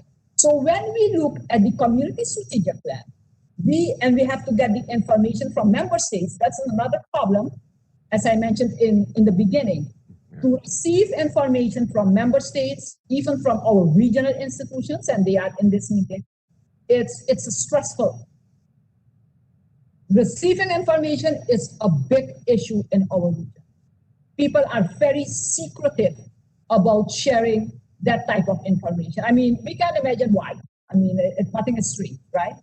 So unless when we talk about sustainability, we have the buy-in at all levels, but especially at the political level, we will not be able to succeed, whether it's RBM or anything else. The political buy-in, that enabling environment is very important. Thank you. Thank you very, very much. All right, I think you spelled out all the challenges there and the need for buy-in, which is critical here at every level of if we're to sustain this exercise. All right, I have one more question, and this one is for Allison, because I want to get a sense from her. If you heard all these points of view put on the table, particularly by our regional colleagues, you guys have been there and done that. Any difference in terms of your experience? No, a lot of it resonates, quite honestly. And I think this is a challenging path. It's a difficult road, but it's a very essential one. And there have been many attempts and failed attempts by many different national authorities and local authorities to really institute a results focus into all aspects of their work.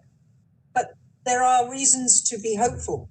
You know, progress can be made, progress is being made. And what we hope with GEI is that we will be able to provide more favorable tailwinds, if you like, to encourage that along. So yes, it's a difficult path. Yes, there are twists and turns along the road to putting in place a system for results-based management.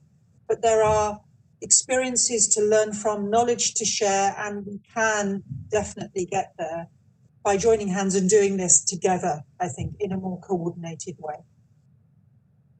Julian, can I jump in very quickly? Yes. Just two things about sustainability. One is, of course, we need champions in government, but also we need champions in parliaments and congresses, because when governments change and you don't have anyone on the other side of the table, then things may just disappear. But if you have champions in Congress, in Parliament, then it's more likely for the system to carry on. They may change laws. And the second one is about the incentives. So in Mexico, we have an annual award for evaluations in which we give prizes for programs with the best evaluation, with a better evaluation, with a better indicators, with a better. So we have, and Tanya knows about that a lot. And when you have that, and people find themselves being awarded in public for the monitoring and evaluation system, then people get committed more easily because they find themselves that they're doing something very nice while doing evaluations, while having their programs being evaluated in a good way. Thank you very much for your input there. Certainly reinforces the value of partnership and also to salute the value of progress made along the way. All right, talk about the progress we've made so far. We've heard a great deal from our various officers and of course from our international partners. I want to introduce now another one of the key people I've collaborated with for this assignment is Mrs. Stacey Barnes, who's the Senior Project Officer, Monitoring and Evaluation of the CARICOM Secretariat. And she's the project officer on this exercise, and she has a very special role to play right now. Stacey? Thank you, Julian. Thank you, everybody. Good afternoon, everyone. All protocols observed. Despite the COVID-19 pandemic, 2021 promises to be a very special year for us, an exciting one that will bring about positive changes in the Caribbean community, having launched the implementation of this project with the CARICOM and the World Bank IEG. With that said, I would like to thank you all, our panelists and attendees, for a fascinating and engaging session. Your advice and pointers given will guide us as we implement this, our new RBM project. I would also like to thank and to express my gratitude to you, our panelists and our attendees, for sharing your regional and international experiences. You have highlighted the benefits and challenges that come along with working in an RBM environment. And you've also provided strategies that we could use in the future with our project to help us to overcome these challenges. A heartfelt thanks to those who worked on organizing this virtual launch. A special thanks has to be extended to the World Bank IEG Communications Group, also to our communications unit at CLEARLAC, and of course to the CARICOM Secretariat Communications team. Many thanks have to be expressed to our AV and to our IT teams who were able to make this session possible. Last but by no means least, a big thank you to Julian, our moderator for this particular session. We would like to keep you updated on this project because we realize that there is a great interest in it. So I have left our email addresses, stacian.barnes@caricom.org, as well as that of hippolina.joseph@caricom.org in the chat box. You can contact us for any information on this project, and for updates, responses to your chats as well will be provided. I also would like to point out that you can email our partners who have been very helpful and guiding us on this, the World Bank IEG. I have also posted the email addresses there, llemes@worldbank.org. Our partners, CLEARLAC, and there we have Miss Tanya, and I'm going to say Del Garza at cde.edu. That information is also posted in the chat. For further information about this project, we ask that you visit our website as well, CARICOM, that's www.caricom.org. Once again, thank you, and we thank you for your participation, and we look forward to your continued support with this. Thank you, everyone. Have a good afternoon. Thank you very much. Thank Stacey. you. Gracias. Thank you very much. De nada. Very much. All right. Thank you, everyone. So it's really very little left for me to say. Thank you, everybody. And I'm Julian Rogers in Kingston.